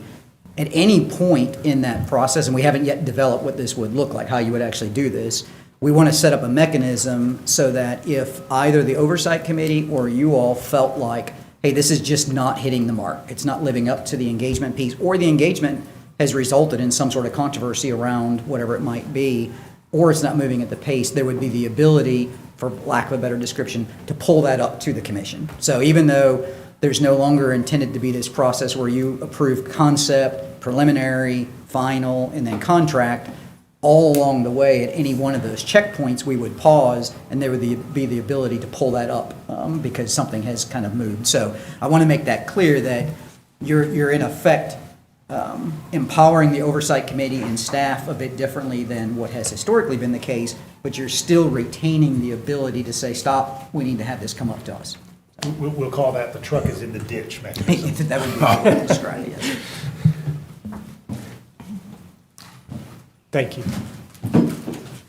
All right, and again, old slide, and the black boxes here, they kind of reflect the areas that we have zoomed in on to try to address and compress a little bit. But keep in mind, if we're recommending to you that we're going to kind of customize and tailor process, then a typical timeline probably is going to become, it's going to be less likely that a project actually follows that typical timeline. What you will still see is the sequence of what's going on, and a couple of things I'll point out here. Number one is that, you know, these phases at the bottom are the ones kind of on the bottom right, the bid and award and construction. There's not a whole lot that we can do there to compress those. Those are just some required steps for any project. But we do feel like there's room for improvement there in the pre-design phase and the design phase as well. The last thing I will point out here is that box, that last green box there, kind of in the middle that says land. I think it's important to continue to sort of pay attention to that one. We've got 10 projects currently in right-of-way acquisition. There's another 3 in your agenda cycle right now that are moving into right-of-way acquisition, and then 10 behind that that will be coming to right-of-way acquisition. So this is something that is just a natural part of really any project. Even something potentially as simple as a culvert might require some right-of-way acquisition. It's something that, you know, will continue to come up over and over again for as long as we're doing these sorts of projects. And, you know, it's the kind of thing that we're going to do the best we can to achieve voluntary transactions here. Inevitably, there will be some that we might not be able to achieve that. For those, we'll bring those to you.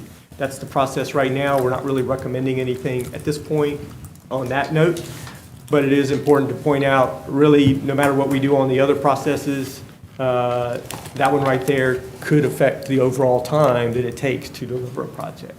Yeah, and I think combined with that, kind of those linear projects and the need to always keep kind of in the back of your mind the potential necessity to do any kind of condemnation associated with those linear projects.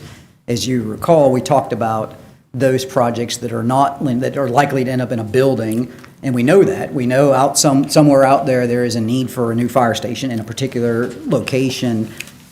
Being able to incorporate that into our capital planning so that we're not waiting to start the land acquisition process at the point at which a referendum has been approved to actually construct the building. We want to have land acquisition identified and accomplished well before that, so that when the referendum or the capital item in a budget is approved for construction, we're ready to begin design and construction. So that's another piece of this. There won't be many of those because we don't do a whole lot of those, that we've got to find land for those vertical, but there will certainly be some of those.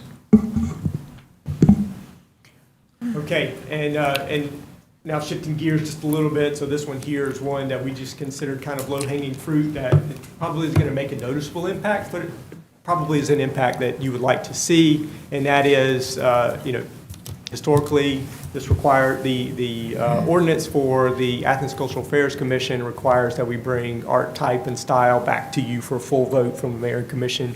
What we're looking for is an amendment, and this would be an official act, so this would be changing policy in an ordinance amendment to simply say, okay, we as a mayor and commission, we want to be able to decide which projects are appropriate for public art or not. Those other decisions, whether it's location, art style, we feel comfortable with that happening at some other level. And that would be the intent here. All right, so we've talked about public engagement categories. We've talked about roles and responsibilities. This would be an official act to adopt an ordinance amendment to the Cultural Affairs Commission.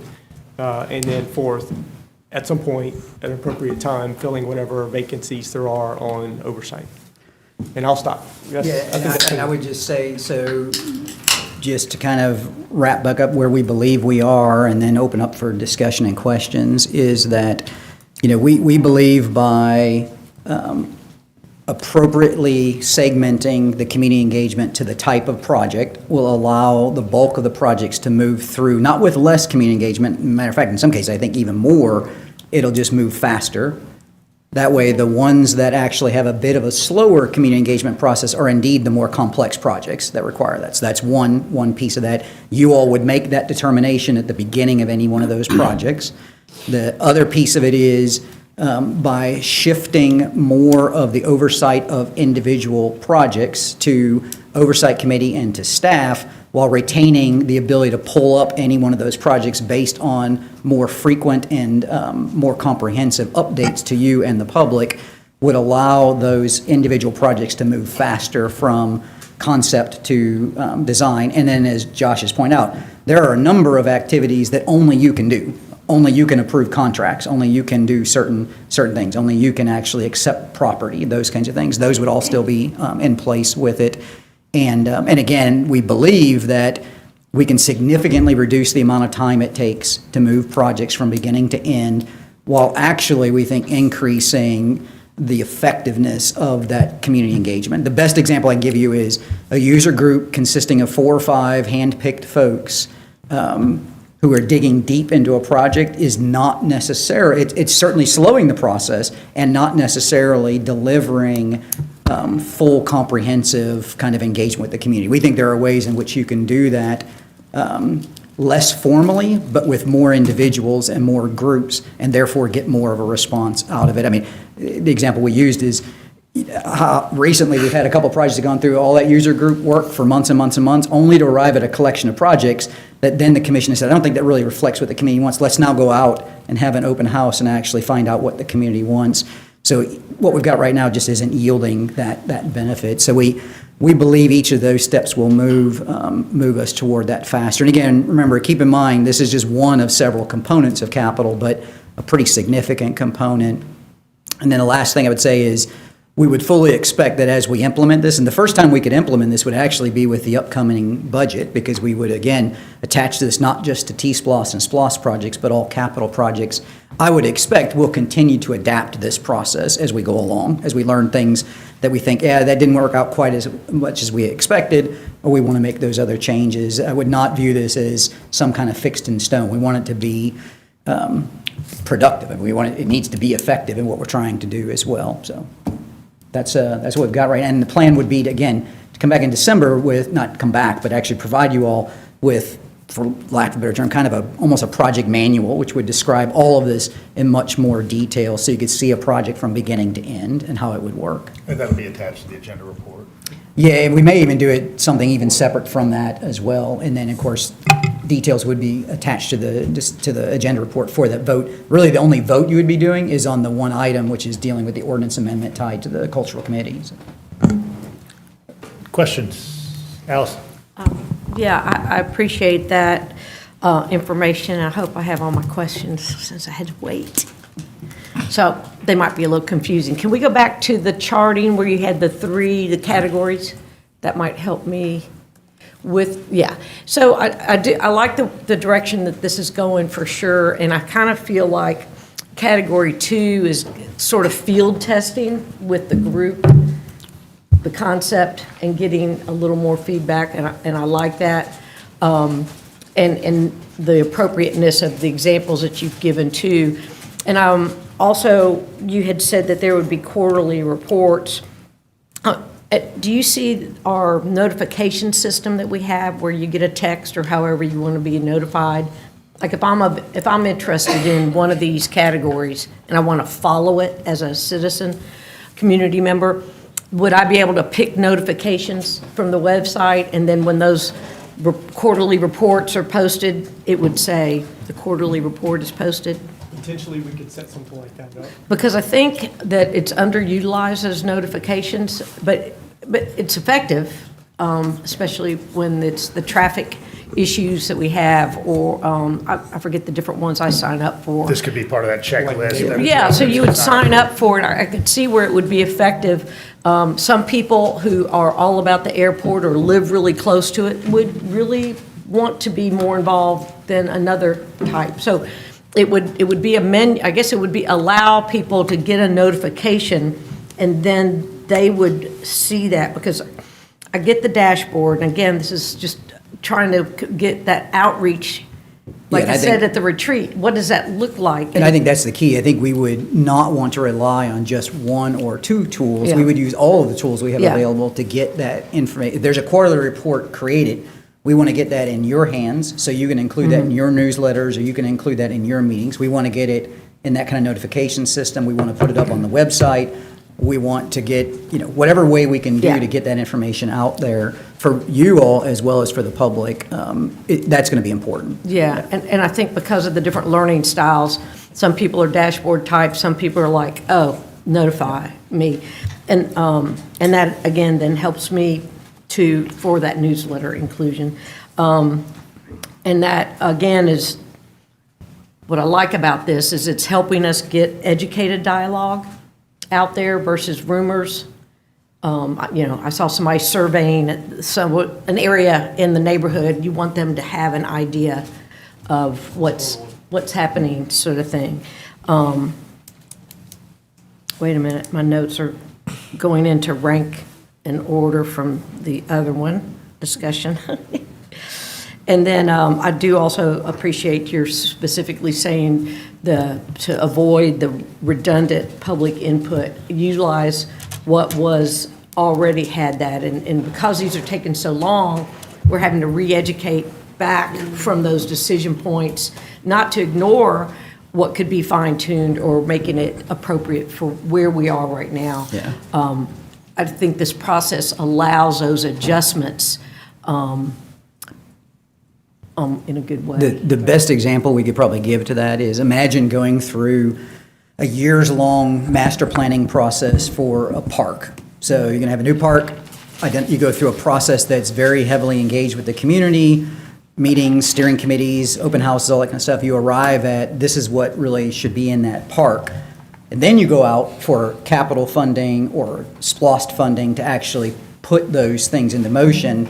There really is no need to go back and restart kind of the public engagement process with that. You could actually shift that, to Josh's point, to informing and say the master planning process was already done. You went through that process. Now we're informing you how those projects are actually getting done. That could accelerate the delivery Exactly. of what's going in that park. So that's probably the best example of how you would use that. So then, on that note, for so many of the things that come before us, we accept the report. We don't adopt the report. Now, is that going to change it to where we have to be more thorough and adopt it versus accept it? You may remember at the retreat, I talked about this a little bit because as I understood it, the reason why there may be a desire to accept some things versus adopt them is because there may be disagreement on what's in the content. And what I said at the retreat was, you really ought to, at that point, pause and say, don't do anything until you resolve those disagreements, because we certainly are building capital programs, we're building ordinances, what have you, based upon what's in that plan. And so if there's, and it doesn't mean that all those disagreements will be resolved, but ideally you would be approving those plans and policies going forward after you've had that discussion about what is their disagreement on and moving. Because again, the worst thing you would do is accept them, we all move forward with it, and then only to come back and have that kind of blow up because it's like, well, we didn't really agree with what was in that plan, that's why we didn't approve it. So ideally, you would hash that out and then be in a position to take a vote on approving those plans. Gotcha. So with us being in a little of the past and also improvements moving forward, we're going to need to have a little powwow probably on those to flesh out the Desire what for maybe was, a really, I accept that this is done versus adopting the content to because staff is probably taking it with the adopted, let's make this happen. And I would And actually, the rest of us are like, well, that was just and I would actually say concept. the community that you engaged with over that long period of time is certainly also walking away with that assumption that if it was accepted, then it was Intent is for approved. implementation. Yeah. And so, yes, I would agree. Not only staff, I think the community has gone away with that expectation. And there may still be genuine disagreements among the commission inside there. And that's when you should just pause and say, let's wrestle with these disagreements and see if we can either get consensus or we agree to take a vote and the majority prevails, and that's now what we're doing for implementation. Okay, and then one last thing on that topic, when we get to where we're saying something's a category 3 or a 2, if it is based on public input from an accepted report, because of how long ago it was accepted versus approved, it might move it to a 2 so we could flesh it out? Is that the kind of? Yes, and work that's in both of them? exactly why you all would make that decision at the beginning. So you might, I'll use, Yeah. I mean, one of the examples you got up there is Jackson Street Art Walk. So there's been a certain amount of Mm-hmm. community engagement and certain amount of involvement in that. So if that project were coming forward new and that plan existed, you all would be asked to make a determination. In effect, was that enough and was it recent enough that we can just go into that category 1 and start informing folks as we implement it? Or was it not complete enough and/or so far back in time that while we don't need to start over, we need to do a little more than just inform folks, and it's a category 2. So yes, that's how you would, and that's why it's important that you all make that determination, because you'll have to be comfortable with that. Okay, I appreciate that. Thank you. Dexter? Yeah, thank you. And Josh, thank you for this. I think, I truly believe we're probably on the right track. I'm convinced that we can get these projects done in a timely manner and not make 4 to 6 years. I think the big elephant in the room, though, and I think, Bob, you sort of alluded to it a little bit, is, for me, I really think we need to possibly look in-house to sort of bring our SPLOSH projects, or our capital projects, in essence, are sort of in-house, but I think bring our SPLOSH project and T-SPLOSH projects in-house. I think, to me, it would add a lot more credibility. Our staff would be on top of it. I think we may get things done a lot faster. Because I'm convinced the time they have came back to us, so I'm thinking, why we keep getting this over and over again? And I like the fact that we're going to involve the community. Now, one thing I will suggest, if, say we got T-SPLOSH 26 coming up, and we're going to hope that the public pass it, and there's a particular project in a particular area.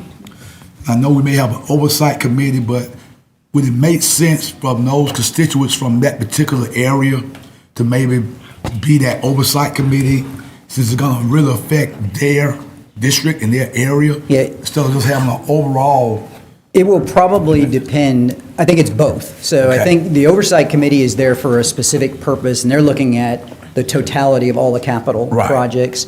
I think if you had a particular project that was, let's say you all determined it was a category 2, so it was one that needed information and consulting associated with it.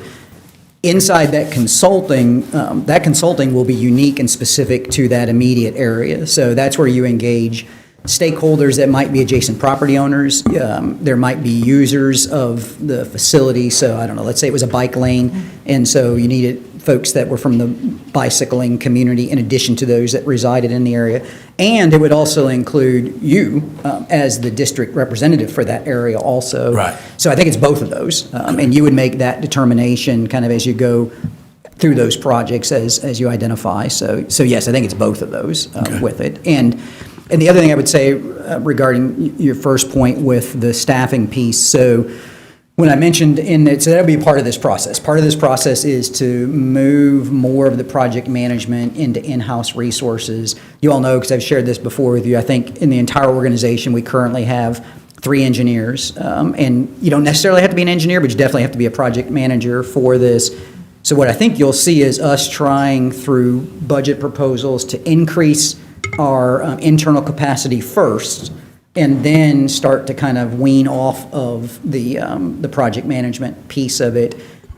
For SPLOST and T-SPLOST, those dollars are available as a part of that referendum. For general fund dollars that are capital projects, those would be things we'll have to talk about in the general fund. And I don't think you're talking about years between those activities, but I do think you're going to need some time to build up the capacity and then start taking down the capacity. And again, I really do want to stress that does not change at all our dependency upon consultants for engineering work, for design work. We're really talking about the project management piece. Exactly, and I think we can deliver, I know we can deliver a lot faster than I hopped on this before. You know, I had the eSplash program, I worked for the school district.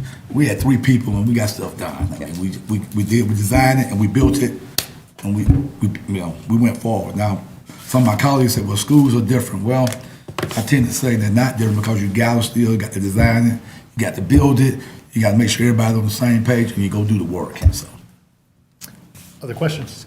Carol and then Ovita. Yeah, I have a bunch of questions in here. One is, that was sticking with this page. don't we do some of this to some degree right now? We do, yes. Okay, so I mean, because there's some projects that don't go through the whole thing. Speaking of this one, and I want to also talk about the oversight committee, because that's something where I chaired that, and I just have some real questions about what you're talking about there.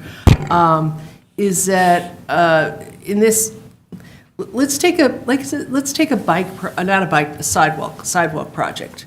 And because if we're talking about projects that haven't gotten done, there's a bunch of sidewalk projects that I was reviewing when I was in Athens in Motion that aren't built now, and I've been on the commission 5 years. So that's Including some where there's money available. right. Well, oh no, I'm only talking about the ones where there's money available. I mean, it was already in the. We're not talking about the dream ones. We're talking about. I don't know. I don't know if any of Cash them. in the bank. I don't know which ones have been built, actually, to think about that. But, so, like, in those ones, we've been doing a lot of, like, there's a lot of, and again, this is before I was on the commission, I remember being in here and going like, oh, like, they're just redesigning the whole thing behind the rail. That was like at the concept stage. So at this point, are you saying that would not, we wouldn't be voting on a concept? When would we be voting on that? Yeah, under what's proposed in this discussion here, I'll use that project as an example. So you would identify, let's say it was a SPLOST project or a T-SPLOST project, and it went through a referendum. At the time at which the referendum was approved, you would, as a body, along with all the other projects, identify which of the categories of engagement would be used. So again, depending on what it is, let's say it was category 2, so it was inform and consult.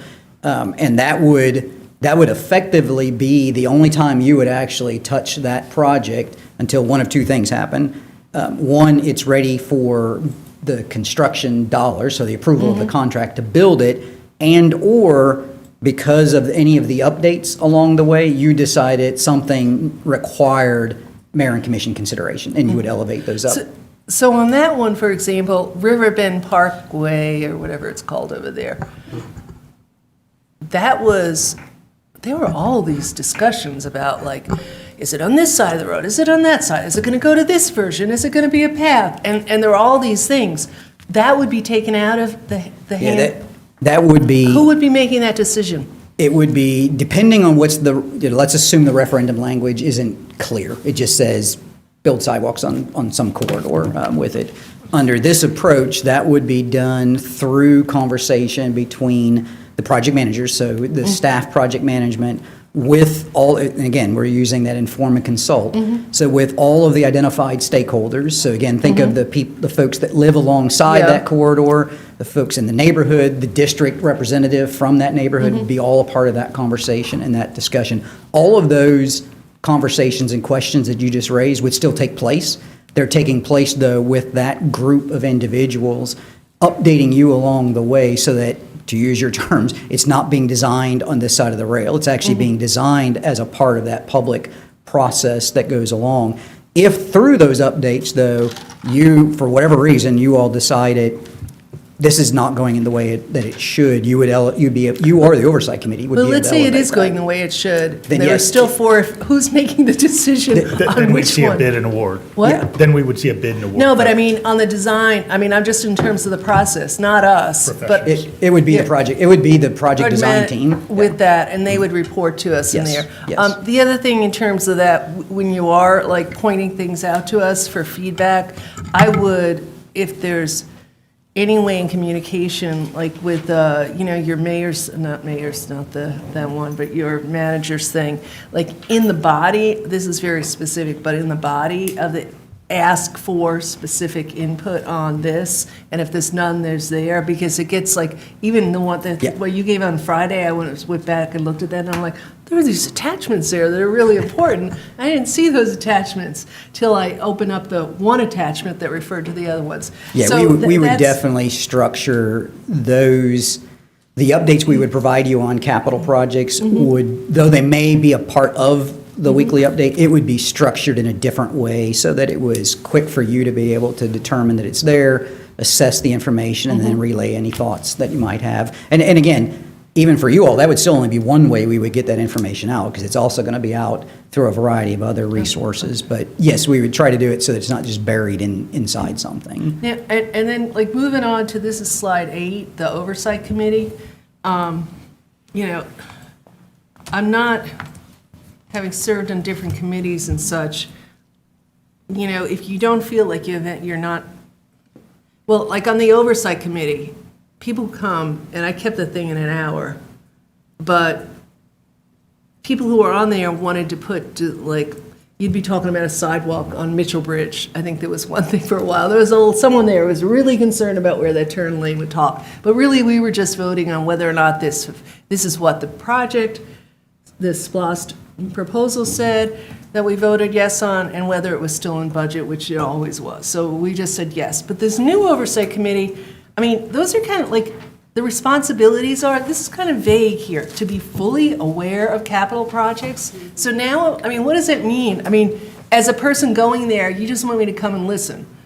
Okay, and I don't have to say anything, I don't have to comment, I don't have to, like, is this for, I mean, what is my, like, what do I have to do with it? And then the actively promote the, like, that has to be more specific, because the SPLOST, right now, the selection committee, having served on 2 of those, you know, it's supposed to be 1, you choose the products, then the projects, or recommend the projects, I should say, and then 2, promote this, which was basically, you aren't supposed to use these words, but run a campaign. Now, at that point, half the people, or 2/3, would disappear from this. So, I mean, to actively promote someone, I'm going to get someone on here, like, what do you mean? Are we putting in like 10 hours, your son? And I think this needs to be very specific in here, like about what you're asking someone to do. But also the fully aware, like, is that just so I'm aware, or am I going to make some recommendations or comments or something? Because otherwise, can't I just sit at home and read this stuff? What do I have to do there? I guess you ask yourself, is there a test on Friday?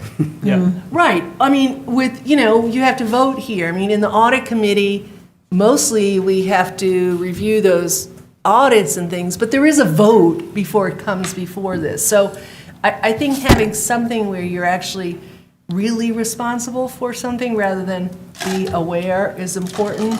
And then the other thing, the speed, are we in, so I think that all needs a little bit more work. The other thing on this, and I wasn't quite sure where this comes in with the, like, using the road example or a greenway or something with solid waste where there are citizen committees. Like in Athens in Motion, there was a lot of time spent on looking at all those different versions, which kind of made sense. It was a deep dive into that, which we actually had more time to do than up here. So how is the oversight committee, like, you want to be able to use the committees that are actually specializing in that area.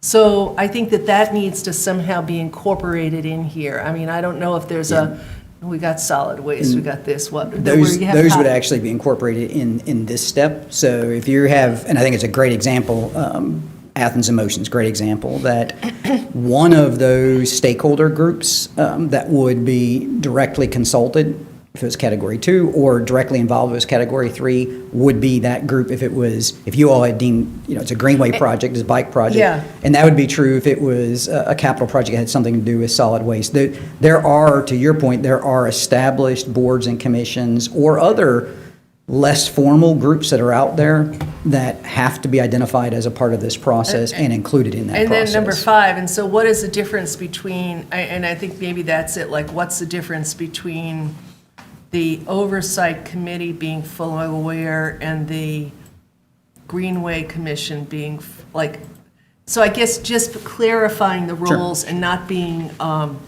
redundant, and that's all I'm just saying as we work on revising this. And I think it's a good point, because I think our effort with the Oversight Committee is twofold. One, which is to give them more responsibility than they currently have, because we think that's playing a role in really their kind of disengagement from the process. The other is to actually have them provide something genuinely valuable on your behalf, which is a level of oversight of the work that we're doing that you have directed us to do, and be kind of that first first alarm, I guess, if you will, to say, hey, I think something might need Yeah. more attention. So, yeah, I think those are good points that we can kind of flesh that out a bit And maybe further. the one about the speed of delivery, like having to, because as a chair of that committee, I was like, what am I doing here? And then it finally was like, oh, we're just voting this, and I got that.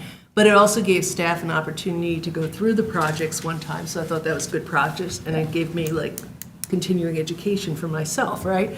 But on the other members. But in terms of the speed of delivery, like that's something like you've asked about that, Stephanie, and I could go in there and look and do the work, but if there was something where you were checking that these projects are on there, and if they were not, there'd be an alert that went to the mayor and commission to make us aware, because I want those committees to be looking for things that I should be aware of, that I can't look at as in depth, if that makes sense. Yep. Okay, and Patrick sent me a message. Okay, Patrick said, this isn't what he wanted, but when we talked, what he really wants, and this is another discussion, is that we use bonds up front to fund things sooner. Yeah, and that'll be. But that's a different discussion. And if quickly, kind of a piece of that, particularly as we talked about, like the vertical construction, that's one of the advantages of actually having identified where the property would be and having acquired the property, because then it may very much make sense to go ahead and bond the construction of that work to start year one rather than waiting 3 or 4 years to generate enough money to do it. Right now, it may not make sense, because if you're going to spend 3 or 4 years trying to find the land anyway and acquire it, you're really wasting, if you will, the bonding capacity during that period of time. So it's going to be better, just using that as an example, acquire the property up front, then you're ready to build. It may make sense to actually do that. And I think we also talked about this when it comes to SPLOST and T-SPLOST.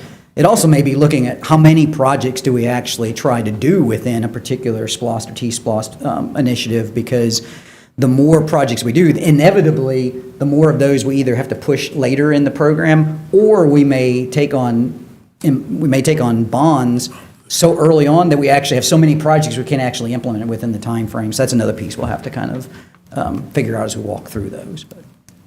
Evita? I guess I definitely like the effort here. And I said effort, that's not a good word. Your intentions. I do like the intention. I do. How much are we paying our capital development folks? Jacobs. So how much are we So paying? the consultants for project management, I don't know, is it a set down? I'm going to turn to Josh because he's the one that actually has to manage those, but this is just for the project management pieces of it. So each referendum has a contract that goes with it, and that contract has a dollar value, and that value, we pay down on that value as they work towards project completion. So all at completion. Towards That contract also offers the opportunity for special projects that get approved by this body as well. staff augmentation. Yeah. Is that what you're talking about? If I know I probably caught you off guard with that, Josh, but could you give us a That's good ballpark information, yeah. number and send it?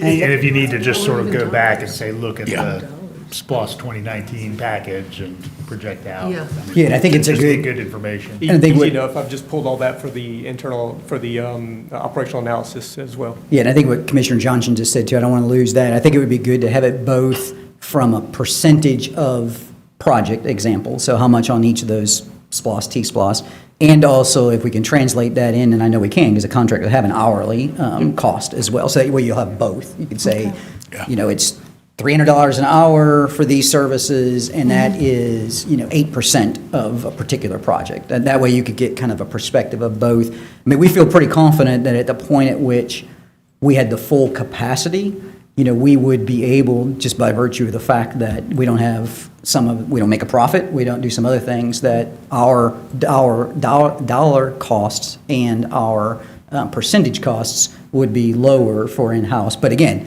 you got to build that capacity first to get there. It also does work with public utilities and transportation and public works as well. Yep. I want to know all of it. Yeah. Josh said, we want to know it all. I do too. My other thought is on the oversight, and Commissioner Myers really hit on that. And on my 2023 and my 2026 T-SPLOST, I had someone, everybody knows, Kwazon Payne, who's an engineer. He knew how to, make those numbers, the figures. When folk come in these positions, and then you say you want them to have full knowledge, I mean, are we setting people up for failure, or are we saying staff is still going to do like they've done before? I do think that needs to be explored on. I really think all of our BACs should have some type of training. Like we go to ACC Gov and learn things. I think all of our our BACs should have some kind of training, because no offense, and I know you already made it clear about staff and feelings and stuff, but we do have staff that rather give the answer than helping folk work through the answer. And sometimes it's not what the commission. So I do think that there's got to be a way that objectively, when you have that point up there, that we prepare people to be successful when they're sitting on these, on any committee. And I think the question I would ask you all, kind of related to that piece, is we see value in expanding appropriately the role of the oversight committee, fully informing them, fully equipping them to be kind of that genuine oversight and really a kind of middle ground between staff and mayor and commission. And I guess I would ask you all, recognizing, we got to flesh these out and give more detail to them and stuff, do you support that concept of having that oversight body there, kind of in the middle of that, if you will? Because that's just our thought of it, was just to give another way in which we could have another set of eyes, that you weren't relying solely on staff to be making the determination, hey, things are moving the way that they should, that you had another group in there, recognizing all the things that you all have raised. It's really just trying to get, does that make sense conceptually, or is that just something you're just not interested in? I'm not hearing that. I just want to kind of make sure. I personally think that after it goes through the first tier, I think this commission should be the oversight committee. Maybe that's giving us more work, but I do think that. I do think that people feel as though that the government does exactly what it wants to do and not what they're being heard, and then we get beat up about it. So that's my personal, but I know that's probably too much work to take on oversight. But if you could just come up with a way that we get people who will speak up and not be led, and that know how to ask questions and get answers, even if they got to have somebody come back in and explain it to them. You have to be intentional. If we're going to have an oversight committee that's effective, we have to be very intentional on their effectiveness and giving them the tools that they need. I mean, they just don't need to go in there and keep a seat warm. Yeah, I mean, we imagine this functioning almost at a level that you see the planning commission function at, but on capital projects and stuff. I mean, and that group is well-equipped, they go to training, all of those kinds of things that will be necessary to be successful. And really taking in both kind of Carol and Ovita's notes, and I know I need to get to Stephanie in a second. I think if you've got good orientation for people, so they understand the set of tasks in front of them, and you give them substantive work, I think you're going to get a lot more interest than, I mean, really at this point, we've got 3 different bodies who do stuff that, I mean, I think you could probably define as not so substantive. They're just sort of checking the box. Yes, this project is pursuing the referendum language, and who wants to show up for an hour just to say those words and move on, rather than provide some kind of real meaty input. And if there was some tool that was created for them for each project, like saying that this is, not only it's on target, but, perceived to be working, going along the original timeline, I don't know, whatever else, a whole bunch of things, and then maybe a place for concerns or, praises, that we could get that report that would give us a starting place along with the information that they were getting. That would be really helpful, and I think that then you'd feel like your committee actually felt like it was producing something more than, I mean, you have to be aware, and then the aware has to have that critical thinking and asking the questions about it. So I think that would be good. Like, I'd want to be on that one, but the one that just says be aware and show up for a couple of sessions. They do that already. Yeah. Well, they are, That's why no, we I mean, go back they're not like, for the other committee doesn't. I want to get to Stephanie, and then we're about to wrap.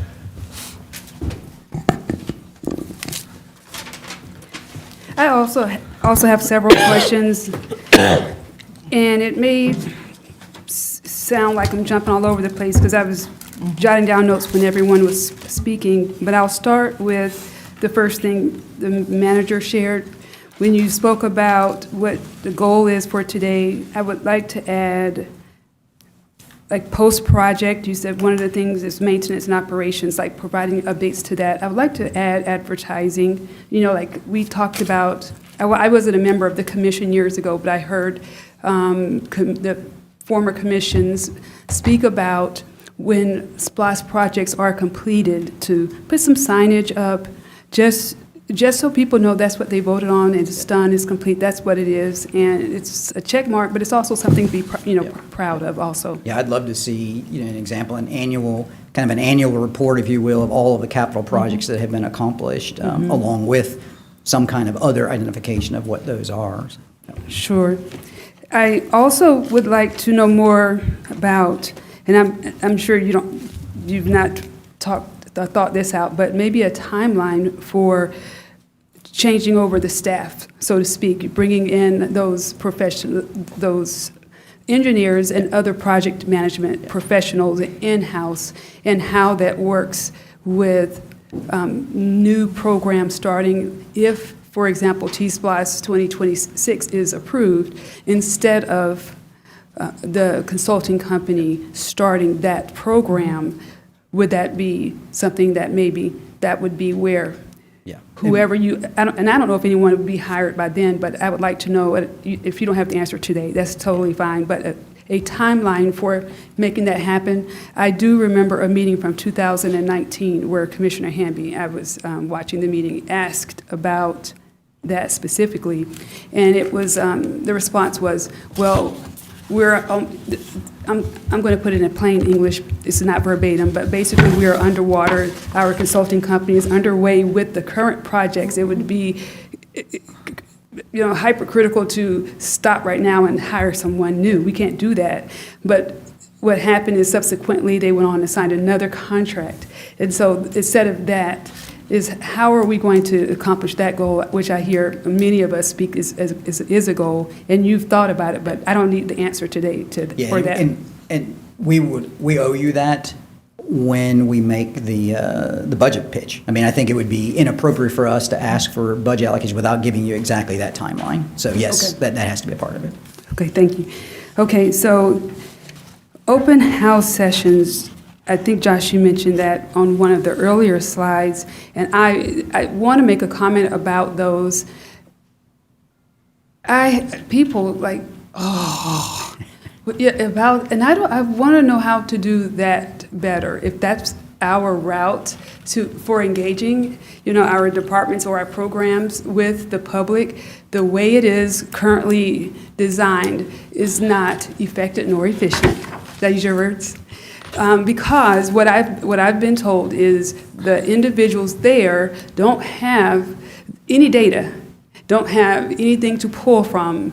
When I have a town hall coming up, and the builders, they're bringing pads to show people stuff or look things up, and I think at the very least someone from the ACC team, when we quote, oh, this is a great project, this is when it's going to start, this is how it works, this is who's engaged, have something that we can go to our website and say here, there, because and we probably have everything, but by not being able to show it and it just comes out, it makes a lot of people critical. Because it was just what they said, but who knows? And then they have to go try to find the information on the website. This is just feedback. Yeah. Yeah, I think that, and Josh, you can add to this. I mean, I think part of that is placing projects in the right category. Because the other thing I think that's frustrating to folks is a project where there really isn't much room for meaningful input. I mean, it's, make up something, say gaps in sidewalks. We'll go have an open house because the process is we're supposed to, when we know that's the only place we can put the sidewalk. So I think people leave a bit frustrated with that. So one is putting in the right categories. The other is exactly what you said, which is, and I use probably the most recent example is Commissioner Link, the meeting that she had, which was, we would classify as kind of a town hall, but it was really a much more of a facilitated discussion of where should those traffic calming and other kinds of improvements occur in that area, which actually was one of our examples of where it had gone through all the user group process only to yield a product that was not satisfactory and had to start over. That worked because everyone there had the data. They kind of knew what they were trying to resolve. It was limited in scope, but they actually did have the ability to actually affect the outcome associated with it. Those would be effective open houses. And the last thing I'll say is, and then anything that Josh would want to add as well, is that the open houses should only be one of the tools that we're using. Some of them also will be direct one-on-one conversations with like adjacent property owners. It may be an engagement with a stakeholder group that is a heavy user of whatever it is you're trying to do that would be separate from the rest of the discussion. So right now what we do is we say everything has to have this kind of meeting, and that's the only kind of thing that we'll do, or we'll have a survey because every project has, and we're trying to say we need to get away from that, put stuff in the right, meaningful way and stuff.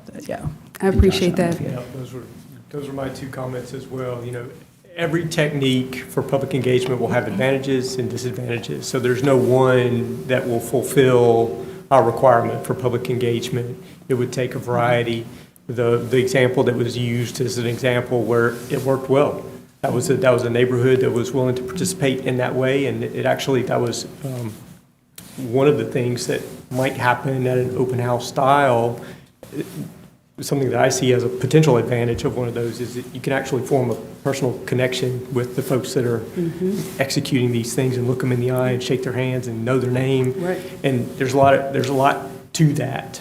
And then they start talking to their church buddies and folks that they see about, man, I went to this, and so even folks that didn't come, they were able to sort of understand that, hey, there is that level of engagement. So in those open house style.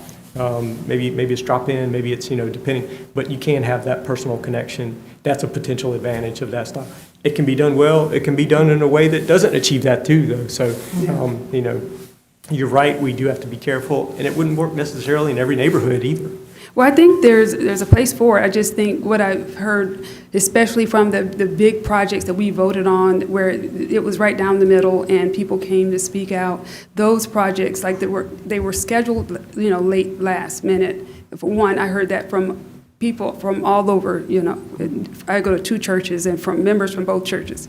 And then, two, it's, there was one in particular, many people were asking specific details, like, how many, how much, when exactly, and they were getting generic answers. And so it just, even if the answers were like 99% close, they left with skepticism because, they couldn't point to it. Where is it? Like as they're being, someone's talking to them, they're on their phone trying to find it, and they can't. That's frustrating too. But I think there is a place for it. And I know I've said this before, y'all have heard me say this, but I'm telling you, y'all know I have questions. I'm just curious, and I want to understand, and I get engagement pieces from the neighboring county, and I've said this before, it works. I have no questions.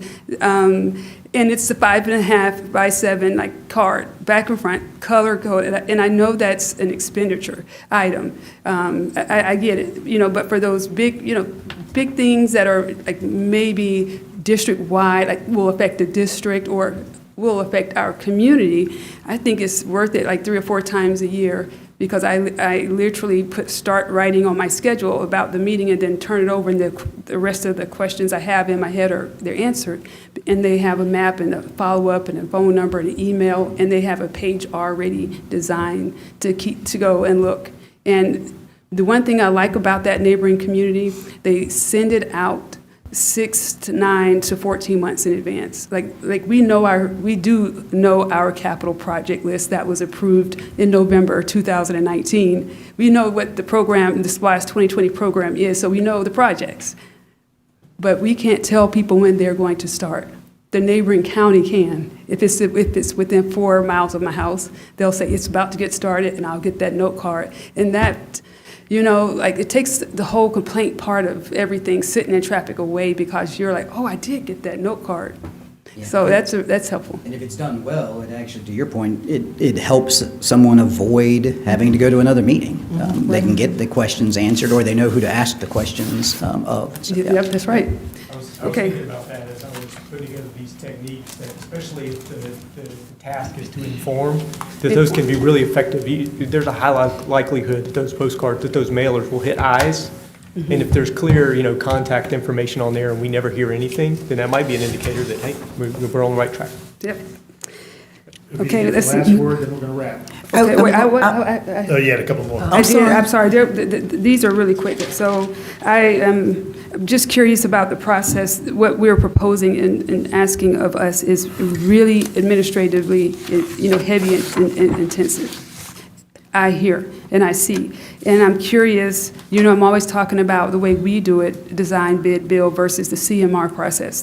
That process allows for someone to come in at the beginning, in tandem with design, but also work with the team on, doing the estimates, doing the construction, doing the utilities until the design is finished. That is a growing process throughout our nation, and especially in Georgia. More municipalities are going the CMR, method, and that would also speed up the process.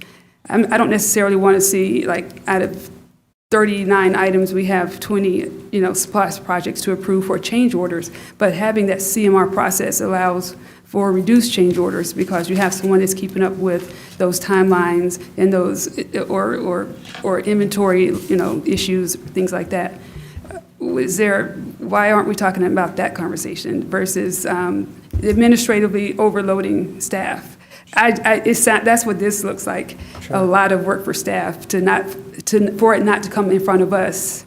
And I don't know if it's the amount of time that will be saved is really appreciable.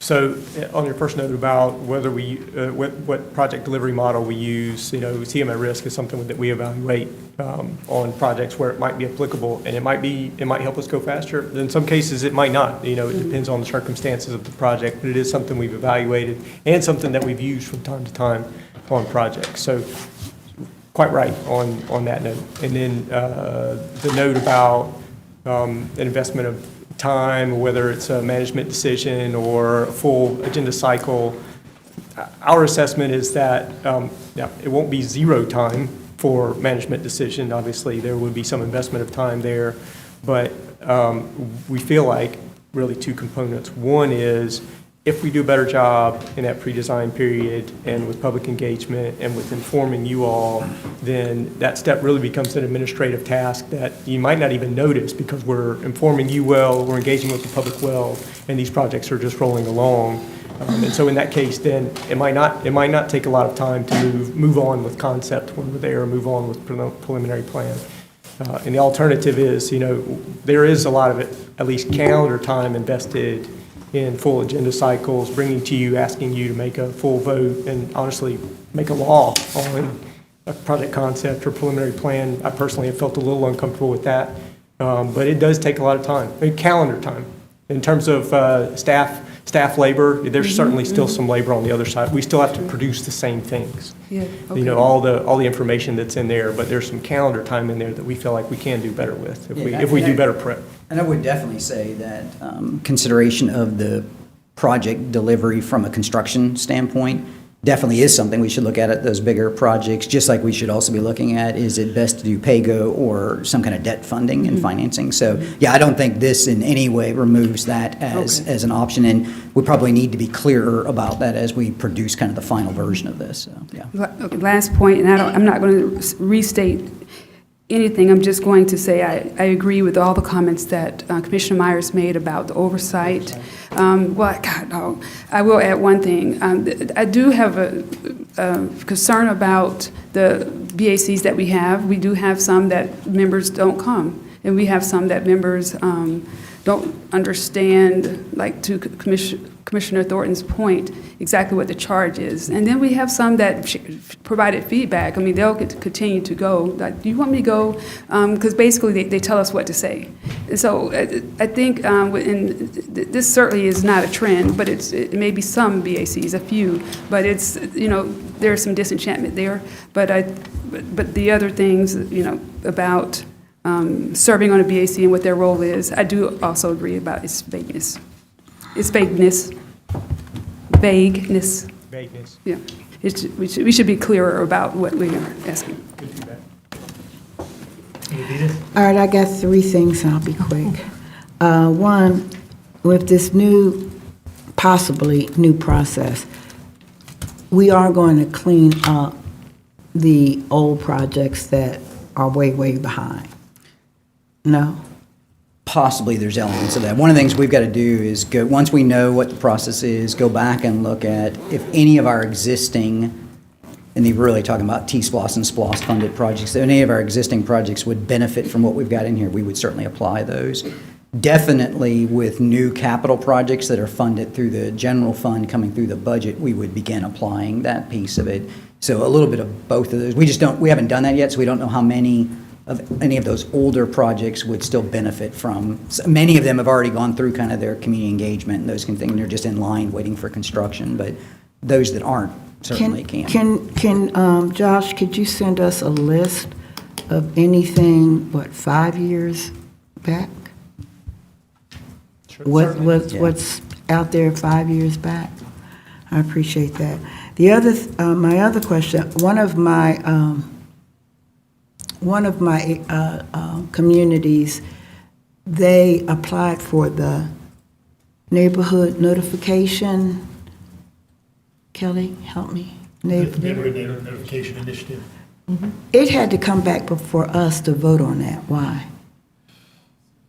That right now is policy. I mean, and obviously They that's add something that to we it. could modify.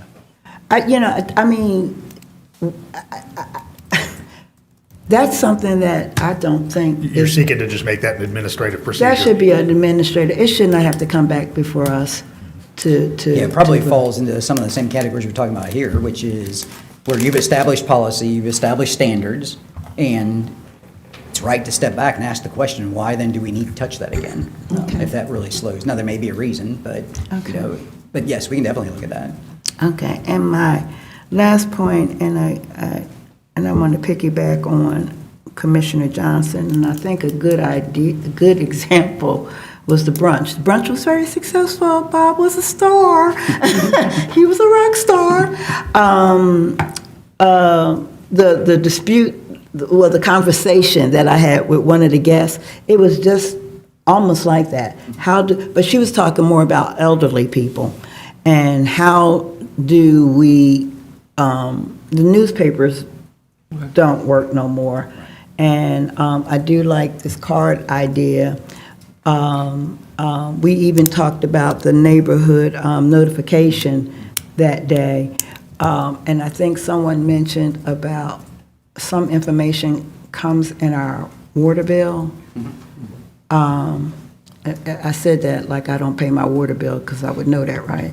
But I do think that we, so my point there is, I think that as commissioners, and I said it at Saturday's brunch, that's one of our jobs too, or should be one of our responsibilities as being ambassadors and liaison between the community, is to make sure we're getting, whether it's through emails, texts, but we do need to make sure we take every effort as the government to get, especially for big stuff. And I do think the neighborhood notification is an excellent tool. We just got to educate people on how to use it, and it should not have to come back before us for a vote. Yeah, I said at the meeting, at the brunch, is, you know, our job is to push out information in as many different ways as is possible.